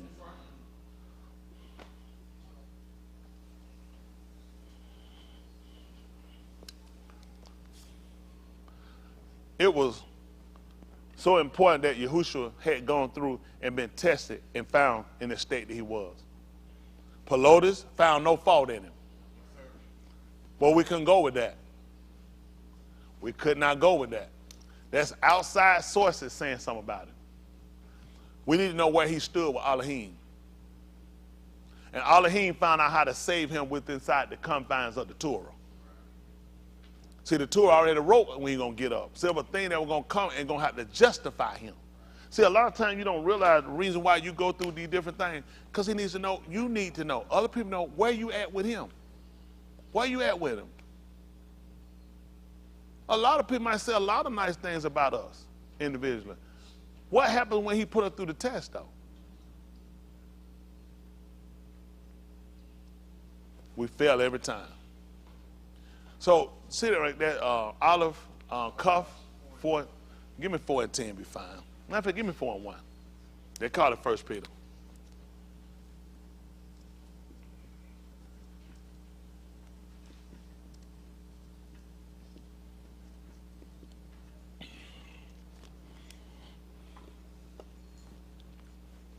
See, these are things we don't consider. You're just looking at, I'm just going through. It ain't without a purpose. You're going through for a reason. You're going through so you can prove out where you at with Alahym. Like, then you always, oh no, I'm just serving. Folks are always putting stuff on me. Folks always come. They came to prove him out. And he saw Alahym came through and delivered. He came to deliver right in the midst of. That's how he worked for if we wait on it. See, it don't matter about what law. These people here, y'all don't realize these people going to pass some ordinances too. They're going to come against us. Oh, they're going to pass. They got to. That was rinsing, you know, they're going to pass law. And you know what? A lot of y'all going to look at, well, let's start changing some stuff we doing. Got to start. Listen, I'm doing the same thing I've been doing. These folk not making me alter nothing. They can forget it. I'm telling you, it's going to come at us. And it's going to prove out where your law is. I know, listen, a lot of y'all going to fall away. Make no mistake. You'll fall away. And it's to be expected because everybody can't do it. If people put some laws and ain't going to start messing with your money, you can't make no money, and that cannot, you're going to do what you got to do. Do the right thing. Because God knows. God only knows. He knows where your heart at. Just fake them out. He knows where your real heart at. Your real heart ain't in faking them out. Your real heart in trying to fake him out. You ain't going to fake it. That's why I keep telling y'all why we got to work together, how we got to establish things. These people going to try you. These people going to work it. Y'all see it. It's going to come down to it. A lot of people going to turn and give up. Y'all see it. Come on. Listen. Therefore, since the Mashiach suffered physically, you too are to arm yourselves with the same attitude. That's tight. Y'all see what he did? He suffered how? Physically. Tell about that spiritual warfare. That was a spiritual warfare when he was up on the tube. That was physical. Now you need to see it. It entails some things for us, Ruachni. He suffered too physically.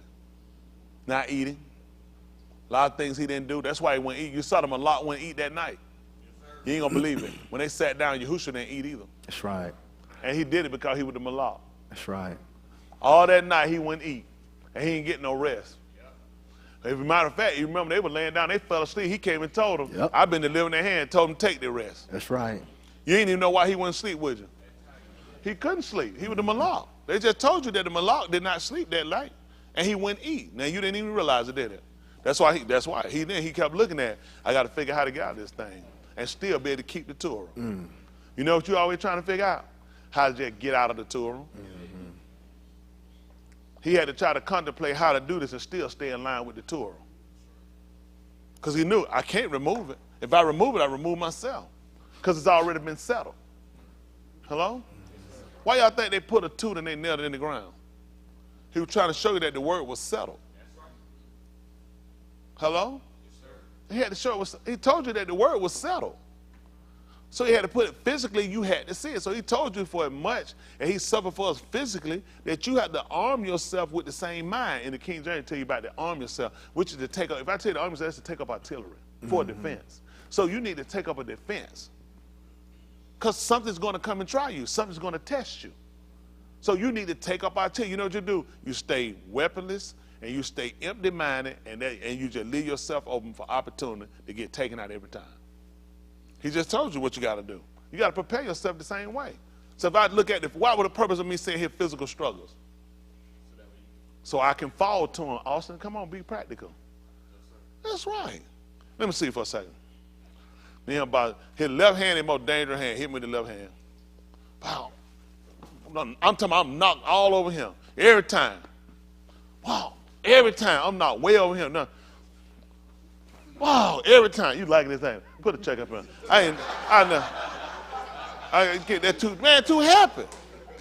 Y'all say he's like, I love it, come on back again. I'm sorry, Lee, he asked for this one. So think about this. Now, you got to get ready to fight him, Darren. What hand you trying to stay away from? Why? So I done seen Yahushua that went through this stuff. Why would I pivot myself away from some of these things? You know what I'm saying? To make sure I don't fall. Y'all got what I'm saying? So that's why we look at alignment being different, because seeing, teaching it, and then instructing. So we know what to do. You're preparing. This is why you're taking this information. You're arming yourself. You're taking up artillery to defend yourself. That's why he taught, for as much as you saw him do it physically, then you got to prepare yourself for the same thing. Listen why. For whoever has suffered physically is finished with kata. See that? Guess what Yahushua told him when he was on the tooth before he left? It is finished. Not that he committed it, but I'm done suffering for it. So the purpose of trying to tell you to look and start to mimic the same behavior, start to care. What we talked about, what I talked about,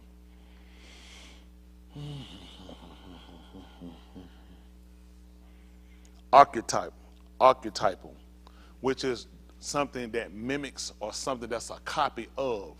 Y'all got of an original. So we're looking at archetypal, okay? That you become the almost exact replica of. Because we look at, that's what he said, I'm through. That's why he can't do it again. The reason he can't do it again, he was simulating something for you. You can't commit it again once you get out of it. Right.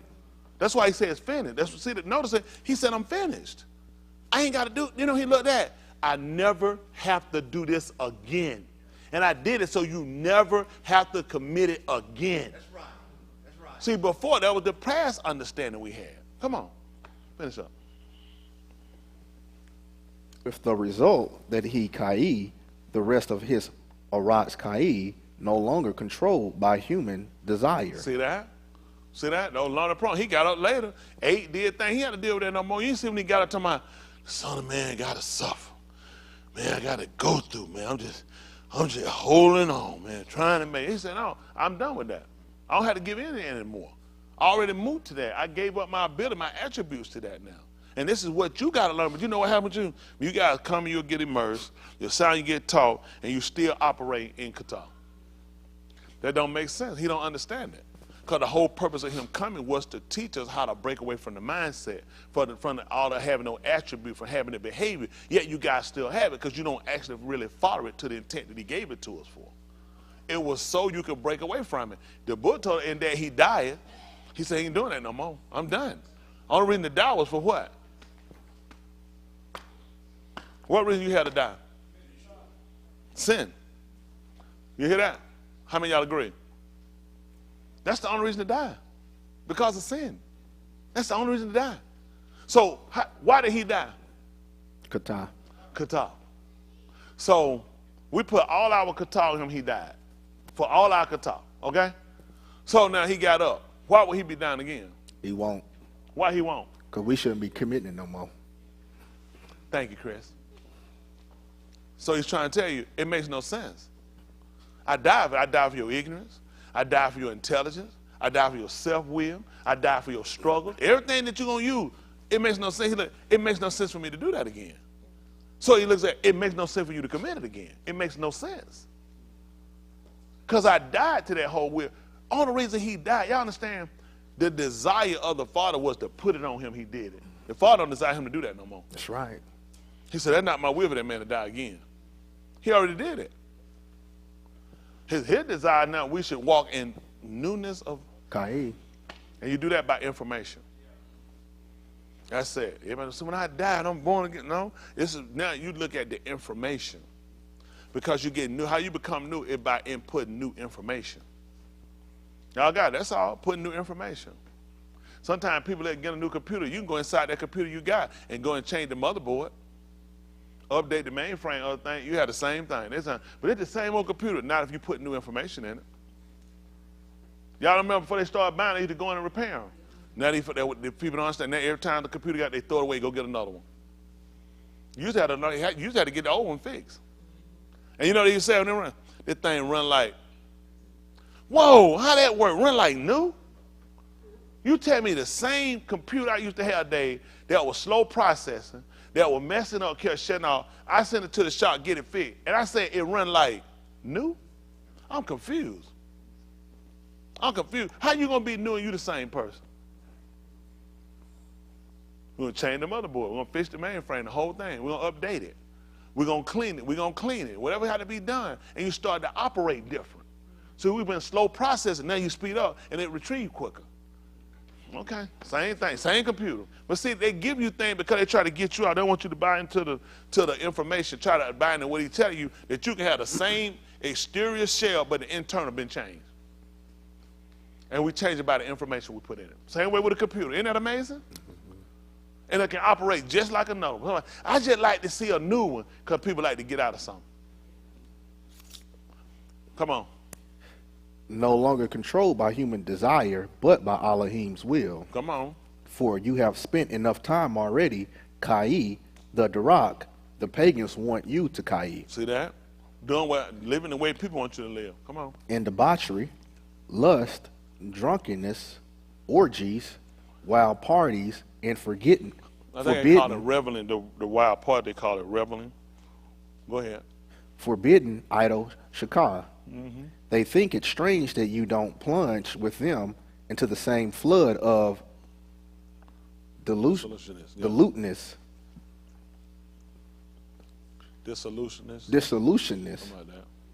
Something like that. Dissoluteness. Whatever it is, I know one thing. You do it in your drawer, you better get another pair. That's right. You say it like that, that thing dropping down, them things stain. Go ahead.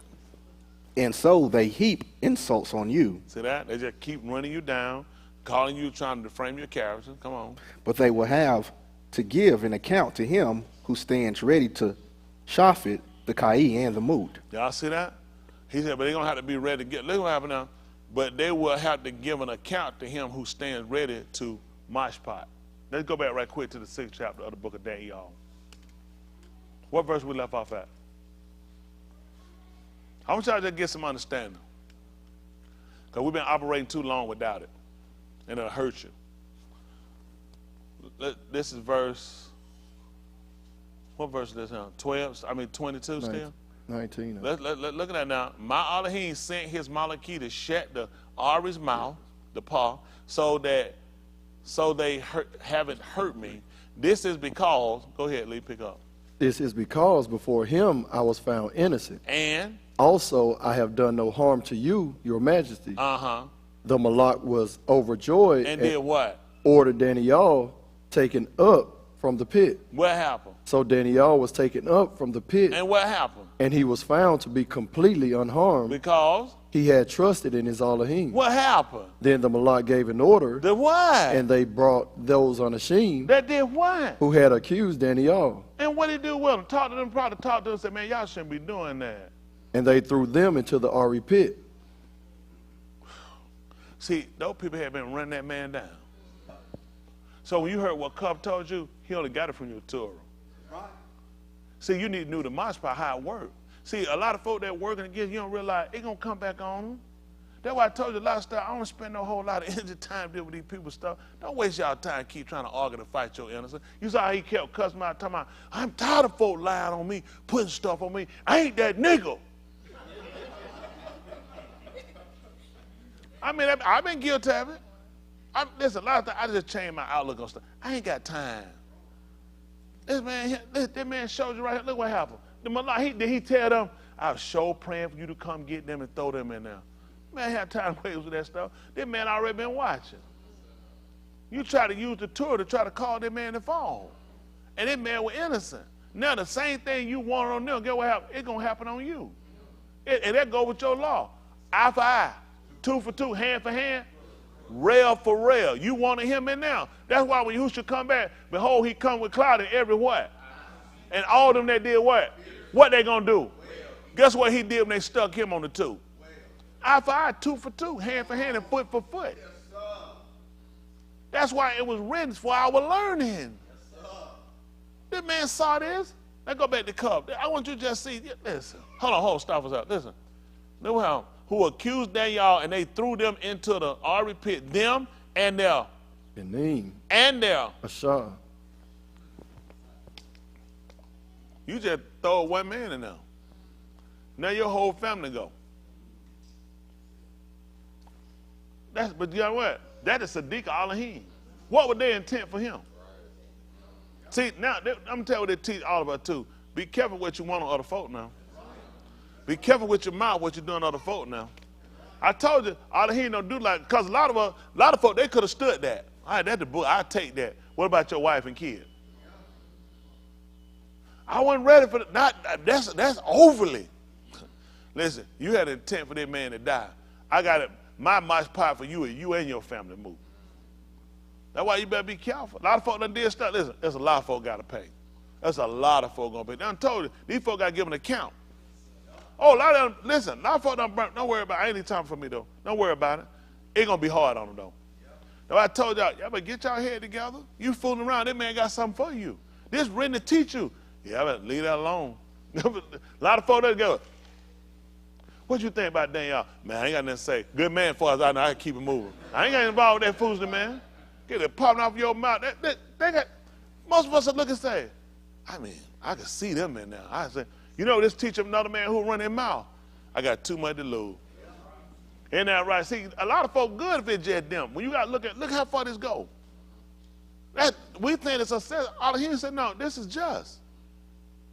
He said, this is just.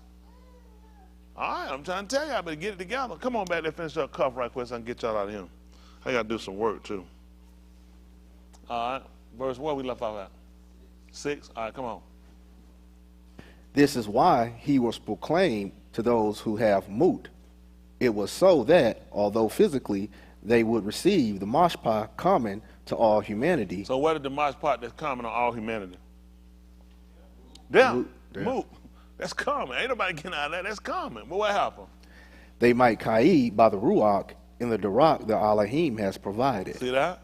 So they went through what commonly every man got to go. That's why the book said it's a point on the unashamed. Once to move. But after that. Mashpah. See that? So Daniel got mashpah before that, so he could see where you at. So your Sadiq can be proven out. See, a lot of us, some of your Sadiq could be shown, but we're too busy crying, whining, hiding, cheating, and conniving. So I always see it the Roshah. See, a lot of times, look, you never looked at the fact that the people that wound up testing him and trying him wasn't Alahym. You ever thought about Alahym use people to test and try you? Prove me so I know I'm yours. He gonna use people in situations. See, of course you'll pass, but he told you, this is me testing you. This guy gonna come, you named Larry Henderson. That's my man there, that's my nigga. Larry Henderson in charge of testing you, don't fail. Larry Henderson, he don't tell you that Larry Henderson just pop up out of nowhere. You say, what the blank going on here? What the world? You gotta look at, he used him. He needed me to prove out that I'm healed, that I stay, and that I'm not self-willed, that I got a mind that I can take what I'm going through. He gonna try me, and if I don't, it's still trying me because it give me an opportunity to know where I need to grow. Like y'all, you know, you can't keep failing all the time. I just fail and fail and fail. That's terrible. You need to study. That's amazing. What did Shaul tell Timothy? So he can show he know what scripture at. They're right. A workman that need not be what? Ashamed. Ashamed. Because you didn't know and you didn't perform. Ashamed. You ought to be ashamed of yourself. He said you don't need to do it. You need to study. So you won't be ashamed. You know how to rightly divide. Divide ain't just how you read and how you do. You know how to separate and come down to your behavior. Just like the Malak did. He was trying to look at how to deliver Daniel. He trying to make sure he rightly divided. Isn't that right? We know how to make sure I rightly divide and don't mess around and getting rid of something. A lot of us in here could be perfect if we got rid of Torah. That's why it don't count. That's why he don't look at it. He said, I don't count it. He said, I'm counting people in the Torah in. Ain't that right? That junk don't count. Go home. Go home and give yourself your own test. How many of y'all kids in school? How many? Do that. I want you to go home and give yourself a test and take it to school and get a teacher and see if they put in their grade. They don't ball that junk up and throw it in the trash. Tell me, but I did good on it. Yeah, it's your test.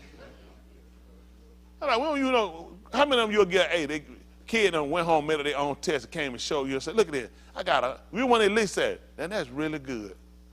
Why not? Right, said, no, no, that's right. But I'm saying, because it's your test. You know where? I'm going to find out where I'm at with the Lord right now. I'm going to find out where I'm at. I'm going to just peel. Let me get my son on. I'm going to whoop myself right now, and I ain't going to complain. Say, there you go. Y'all see what?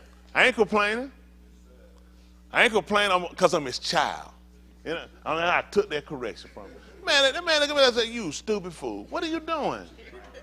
I don't regard no stuff like that. That's what people doing, testing themselves. I told that time I spelled all them words. Why would I call a word I couldn't spell?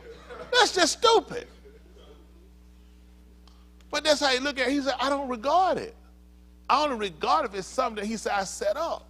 And so with me, you always have to keep yourself in a mindset that you're going to be challenged, you're going to be tested, you're going to be faced with adversity. And that's going to come through people. That's going to come through your health. That's going to come through situation. He going to let things happen. It ain't just a person. It could be an ailment he just put on you just to see where. Y'all know how many people quit and leave him because they're sick? Let me tell you, a lot of y'all can't imagine that. You know why you can't? Because you ain't been sick yet.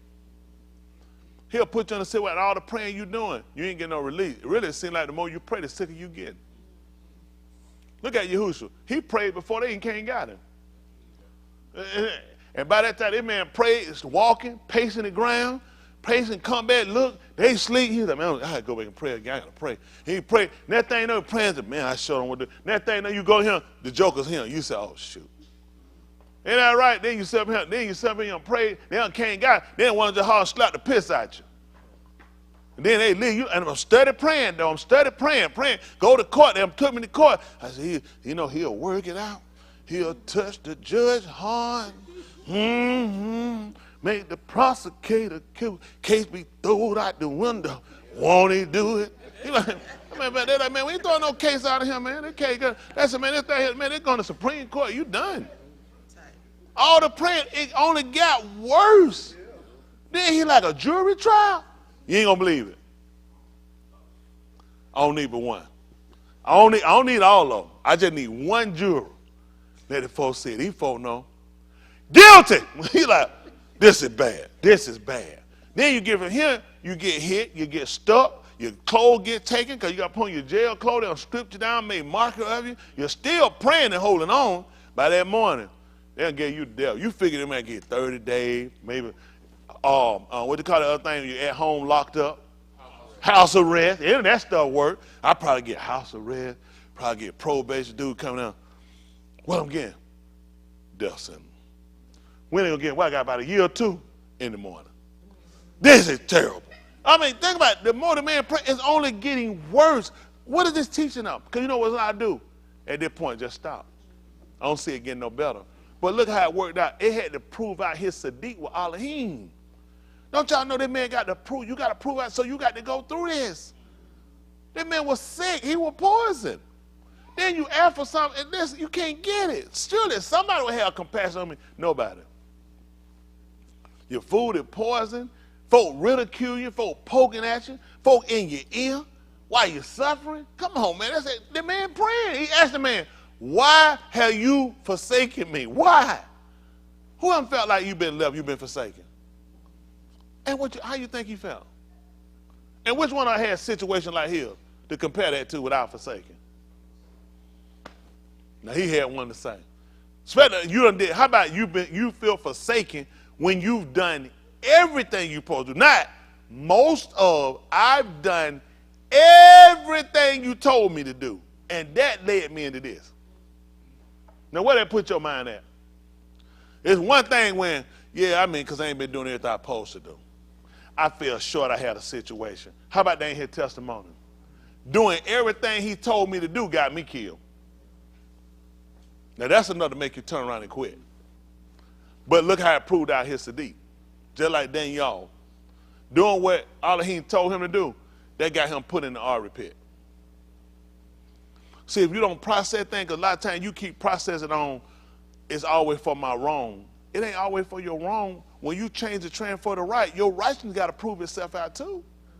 Your wrong prove itself. Why you think you're sick? Why you think you're dying? Because your wrong proved it out. Well, why don't you let the Sadiq prove out? We don't think like that. We don't think like that. Why you don't let the Sadiq prove out? Hello? All right. I remember one time I was on Glenwood. The guy came, he used to be a member, he came, but he wanted to come back. Now, was anybody out there? Who remember that? He out there, he was cutting up. He was cutting the food, he was inside the building, cutting the food. I called the police. Just told, he went on outside though. And he told him, he said, God gonna show y'all that he'll fall prophet. Am I making this up? Oh, he was screaming, he told him. He said, God gonna reveal it, God gonna show y'all that he'll fall prophet, and he been leading y'all wrong today. He said, God gonna show you. I was like, they were standing out, I didn't want to talk to them. I just said no. He just kept walking and talking. He said, God gonna show y'all. He said, it's gonna be a sign to y'all. He said, when the police come, they ain't gonna lock me up. Listen, I said to myself, what kind of stupid sign is this? He said, the police come, he ain't gonna lock me up. Y'all don't see it? God gonna show you. The man been leading you wrong, and he'll fall prophet. You'll see it. Police finally came, they came up there. He was talking still. Police called me, asked me. I said, he said, what happened? I said, he was inside and he was kind of, getting loud. So I told him, just go ahead and leave. He said, was he cursing at that? I said, no. He said, did he threaten you or anything? I said, no. I said, when I asked him to leave, he said, you asked him to leave, he wouldn't leave? I said, no, I asked him. I said, he walked out. He said, I'm going to lock him up. No lie. No lie. Listen, it blew my mind. Y'all remember that? Listen, hold on now. This is the truth. I told the police. The police, he kept asking me. He said, did he curse y'all? I said, no, he didn't. He would not disrespect. I said, nope. I said, he just wouldn't be quiet. Kept talking. He wanted to know. I asked him to leave. I said, nope. I said, he looked, he looked at me, he said, I'm going to lock him up. Listen, the police went, got him, stopped. Guess what he said, God going to use him. He going to do a different sign. He said, no, Denny. They remember that. Just you remember that? Was you there? I ain't making this stuff out of him.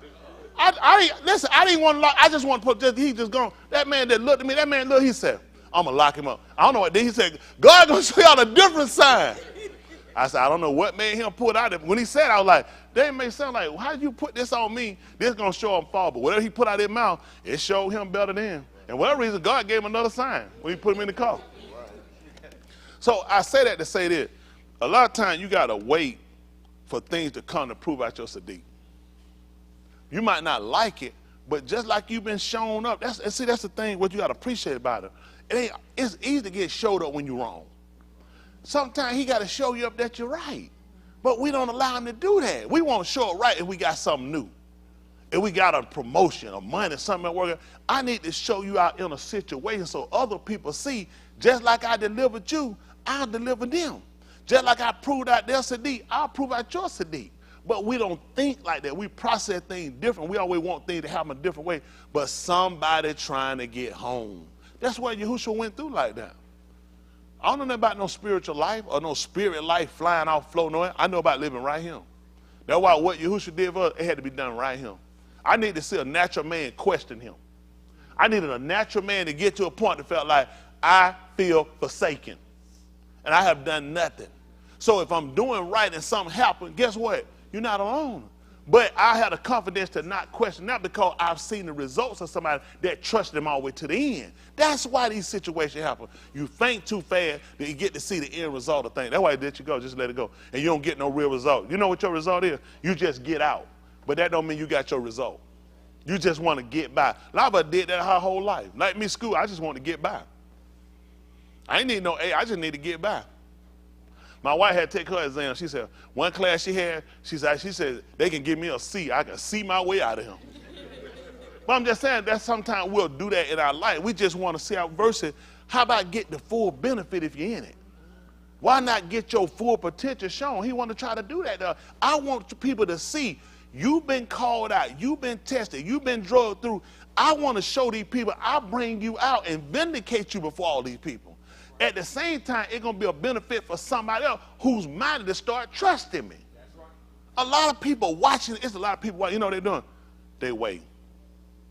They wait. They just waiting for that one thing to happen for them to say, I got to make my move.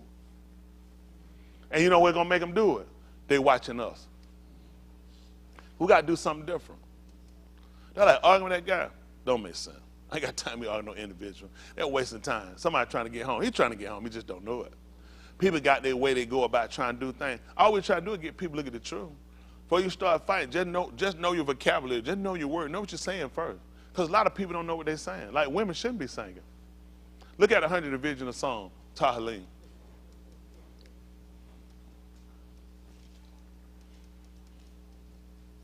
This condemn all that.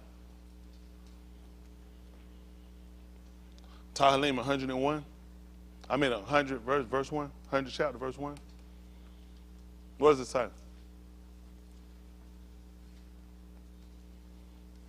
Shout for Shusha to Yahuwah, all the Arats. All who? All the Arats. And that's all men. Listen. Serve Yahuwah with gladness. Do what? Serve Yahuwah with gladness. Serve him how? With gladness. And do what? Enter his presence with Shusha Shirim. See that? Women shouldn't even be singing. Not in his presence. So who is the land? All ye land. Are that all the men? The whole Arats. And if people don't know, in the book of Colossians, the 3rd chapter, it tells you speaking to yourself, song and Shireen and Ruach in the song, making melody in your love to Alahym. See, a lot of times what people get caught up on is beats and different things like that. These people out here in the world stole beats that actually come from us. Come on. We're not singing their lyrics. All these beats, these folks don't own no beat. A lot of these folks, just like Charles, just like Ray Charles told you, they stole stuff from the singers of us, and they took it and they made it their own stuff. Now we take it back from them. And we give it back to Alahym where it belongs. Just like all our goods, our writing, they stole it. And guess what we're doing? Taking it back from them. Ain't nobody got no business singing them but us. People Alahym ought to be singing. We don't let no woman get up and teach no writings. That's retarded. Isn't that right? That man just told them to come before him. What they going to be singing about? What could they possibly be sharing? Wow. And let you know, and they supposed to know that he Alahym and he the one that made us and not us ourselves. He made Cardi B. He made Cardi A, Cardi F, Cardi E, and G. I don't waste a whole lot of time with that stuff. People got a different fight. Let's get the living right. Let's get the living right. We don't fought each other long enough. And see, that's the devising of the translators. They give us stuff and they get people to fight and they get people to go in verse. Let's just stay focused. What's Alahym gonna prove itself out? Isn't that right?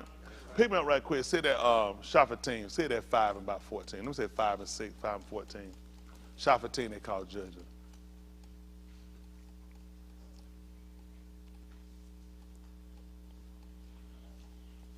Listen.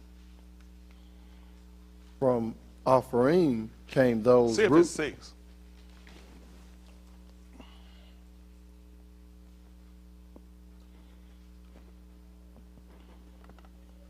See if it's 5 and 6. Ooh.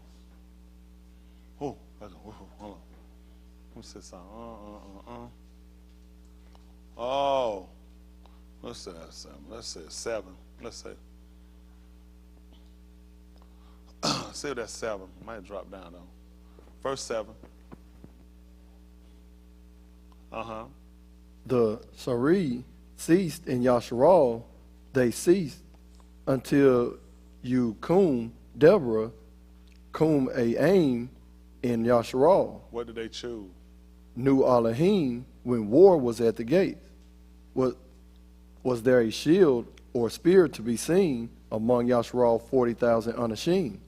My lob goes out to Yasharal Shari and to those among the armed who volunteer. Mm-hmm. All of you, Barak Yahuwah, you who ride white Kamor, sitting on soft saddle blankets, and you halak on the road, talk about it.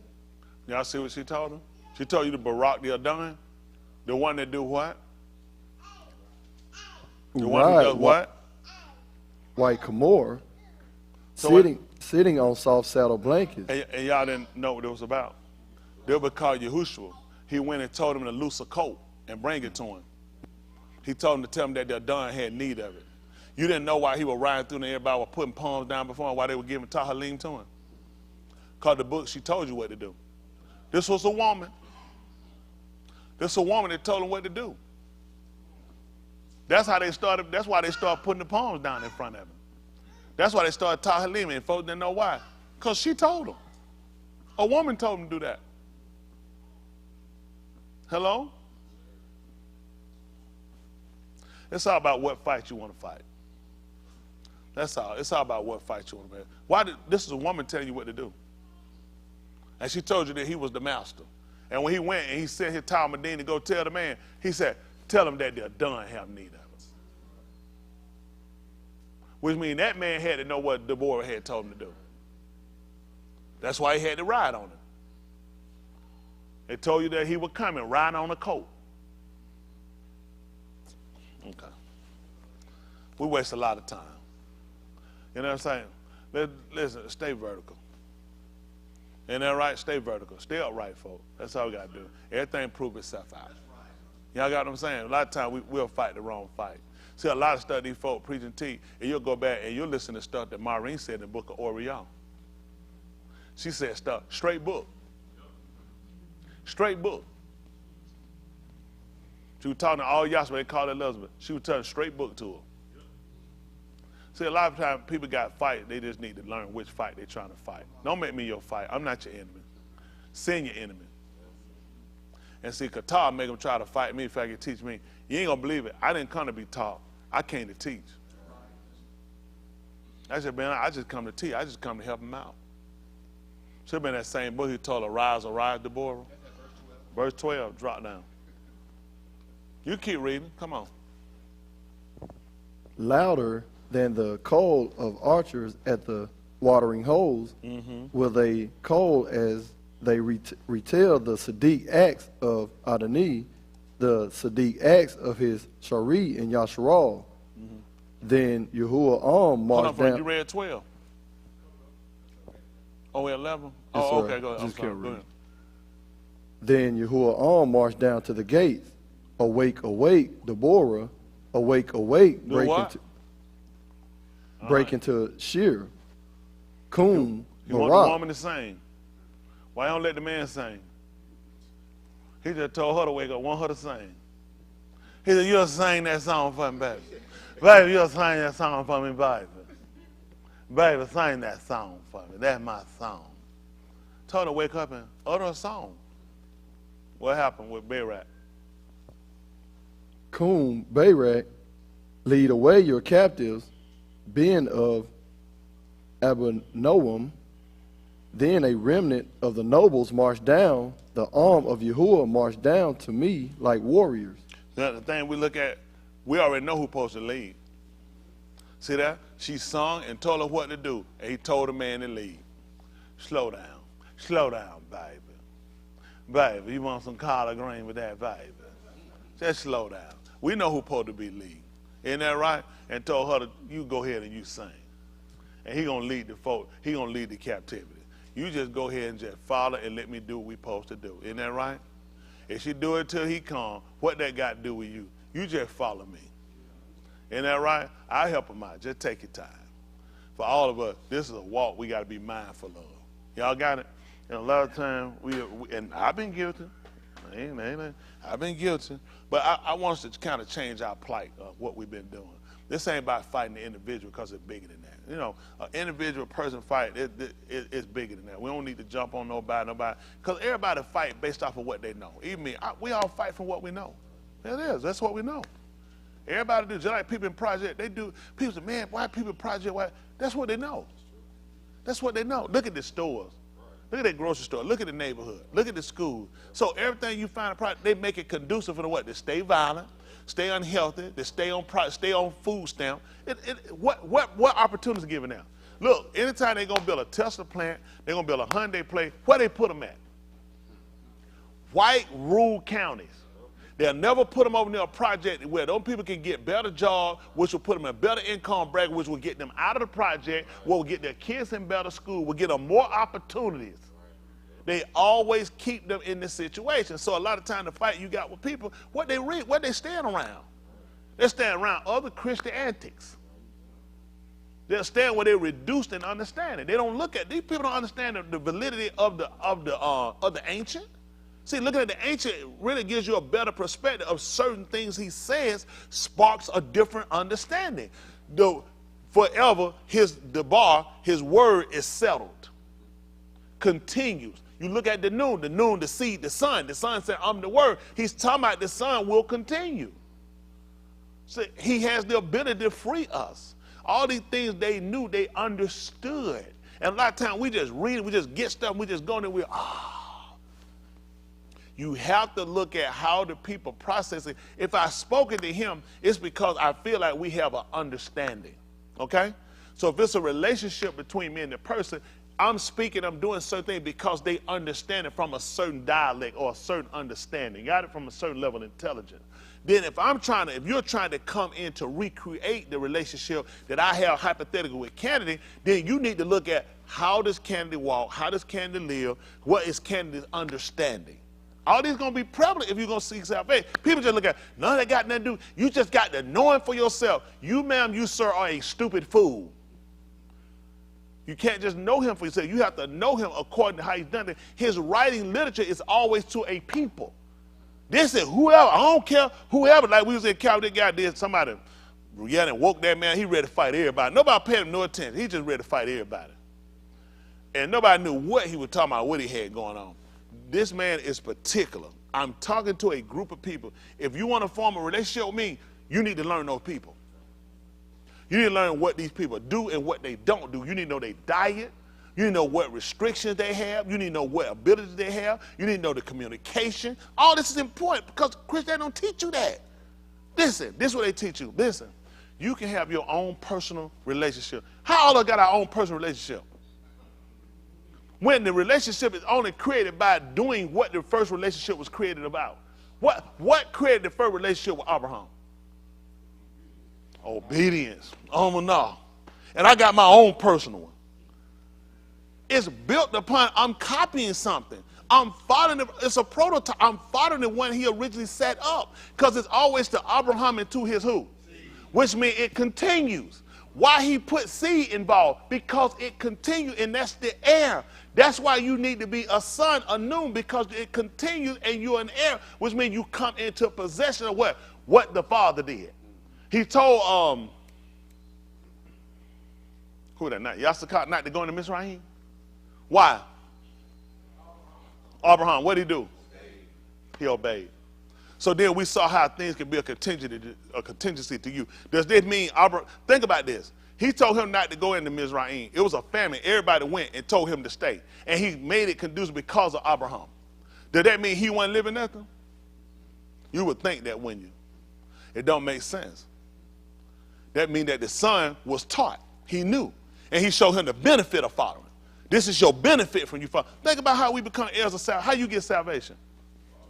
From the Father. We'll go with that. Yahushua being the Father. Because he told us we we're going to call him the everlasting Father. We couldn't do that until nobody went for Abba. Nobody called him Abba because, first of all, you hadn't buried no son. Why would they have called him Abba while he was down here on the rise? Not until you bear. So this gives who? Now you're up to become heir. How do I get the salvation? Because he died? Hello? I just attained it because he died? Hello? I'm an heir? Not only that, I had to comply with something. You can't just use that being an heir. You had to comply with something. Hold on, he told you to repent and be immersed, every one of you.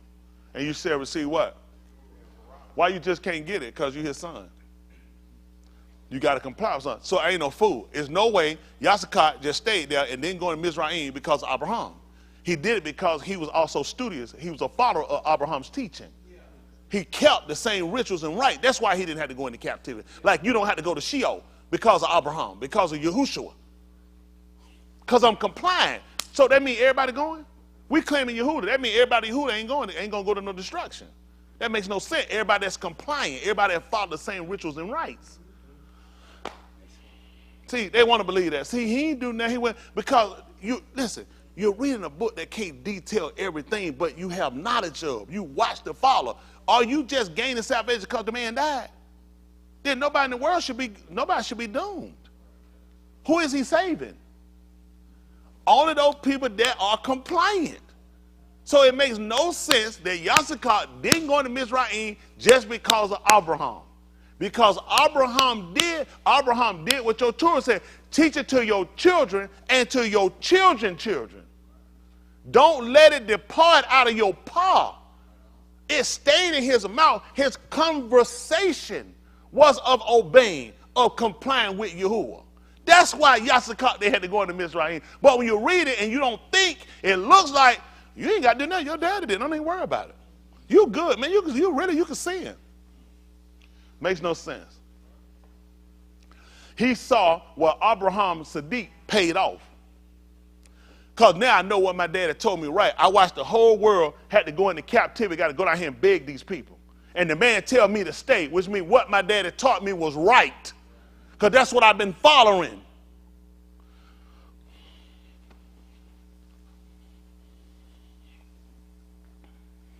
That's our problem.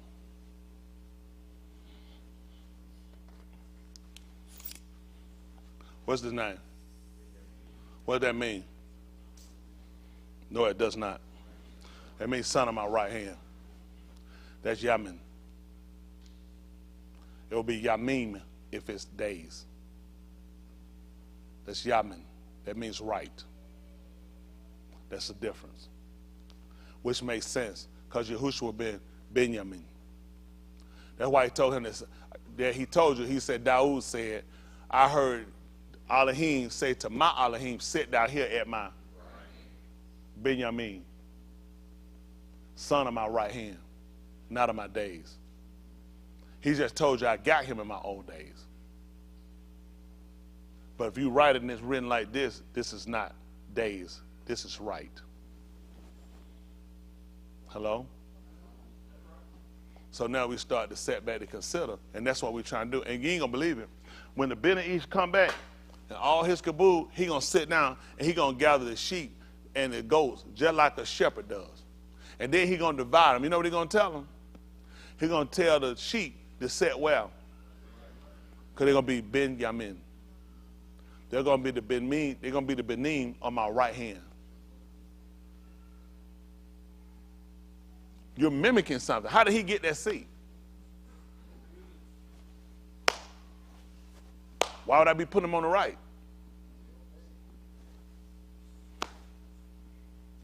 We're just going to get it because we're going to look at the father who would have been the original Benjamin, that we inherited just because of him? No, we inherited because something was given to him, but we complied. We mimic. We became a prototype of. We followed the prototype. We copied the original. I don't know what to tell y'all. I mean, we got to get this thing right. We played too long. We procrastinated too long, and we missed out. Let me tell you, all we've been doing is dressing up and coming here killing time. Because if you're not transforming instead of transgressing, if you're not really putting hard to get an understanding about what you're doing, it's not beneficial. This is a benefit to us. It's a benefit to us when we comply. It's a benefit to us when we understand it. When we don't understand it, when you comply, it does absolutely nothing for you. You'll only get the effects of this when Mashpat comes. So we have to start looking at what we're doing and looking at our trials come to test us. Test us with man. You got to be tested before man. With man, they have a judgment. You got a mashpat, you got with Alahym. He tries us here before we get to mashpat. You need to know where your relationship at. You need to know if your servitude is valid or not. And a lot of times you're doing stuff, it's not valid. He don't even recognize it. And you can't afford to sit nowhere here and nowhere else and be wasting time. It's your benefit to know whether or not the man recognize what you're doing. You don't want to wait till you done got the moot and you get in the mashpat and find out everything you've been in vain. In the 7th chapter book of Matthew, they called Matthew, they told him, they said, Adonai, they said, we not, but in your Shem. They said, in your Shem, we cast out Shadim. And we did many wondrous works. He said, then when I professed before them, I never knew you. Depart from me, you work iniquity. Can you afford that? That you've been using the name. He didn't say, y'all got the name wrong, y'all couldn't enunciate it right, your syllables in the wrong place, and you should have paid attention to the nakud. That's not their problem. Their problem is you did some other things, so guess what? It made the other stuff null and void. None and void. When you put it as void, it don't exist. It don't make sense. I can write a check for $50 million for you. Have the money bank, and I write void across there, them people ain't gonna waste no time in that conversation. You're a $50 million check with void wrote on it. You are saved with void wrote on it. And he ain't gonna acknowledge it. He said, I can't even cash it. The void put it nowhere. No more than he'll recognize the rocks when he came. It was void. But what happened before he came here? What could possibly happen? Void is absolutely that, nothing. And you ain't gonna believe it. Before he get in your life, you nothing. I never recognized you. You're nothing. And when you understand that, you understand why it's a need for him to come inside you. Think about it. He said he came, it was void and without form, right? So how you come into something that ain't nothing? Then you tell her that it was Ma'im in it. It had some type of existence. I never even acknowledged it. Because nothing happened until I got in it. Why you think he need to get inside of you? He told you, behold, I stand at the door. And what I do? And the end of each do open, what I do? Now you'll start existing. It's needful for you to understand that your whole life, everything you've been doing, don't count for nothing. It don't count with him. Absolutely nothing. Not until you get in. You got to understand it that way so you stop sitting on the sideline playing the game of, I just keep trying my best. Nothing you're doing count. Nothing you're doing count until you get in you. He told you, no longer shall I be with you? Wow. You needed to count, don't you? All right. Let's do it.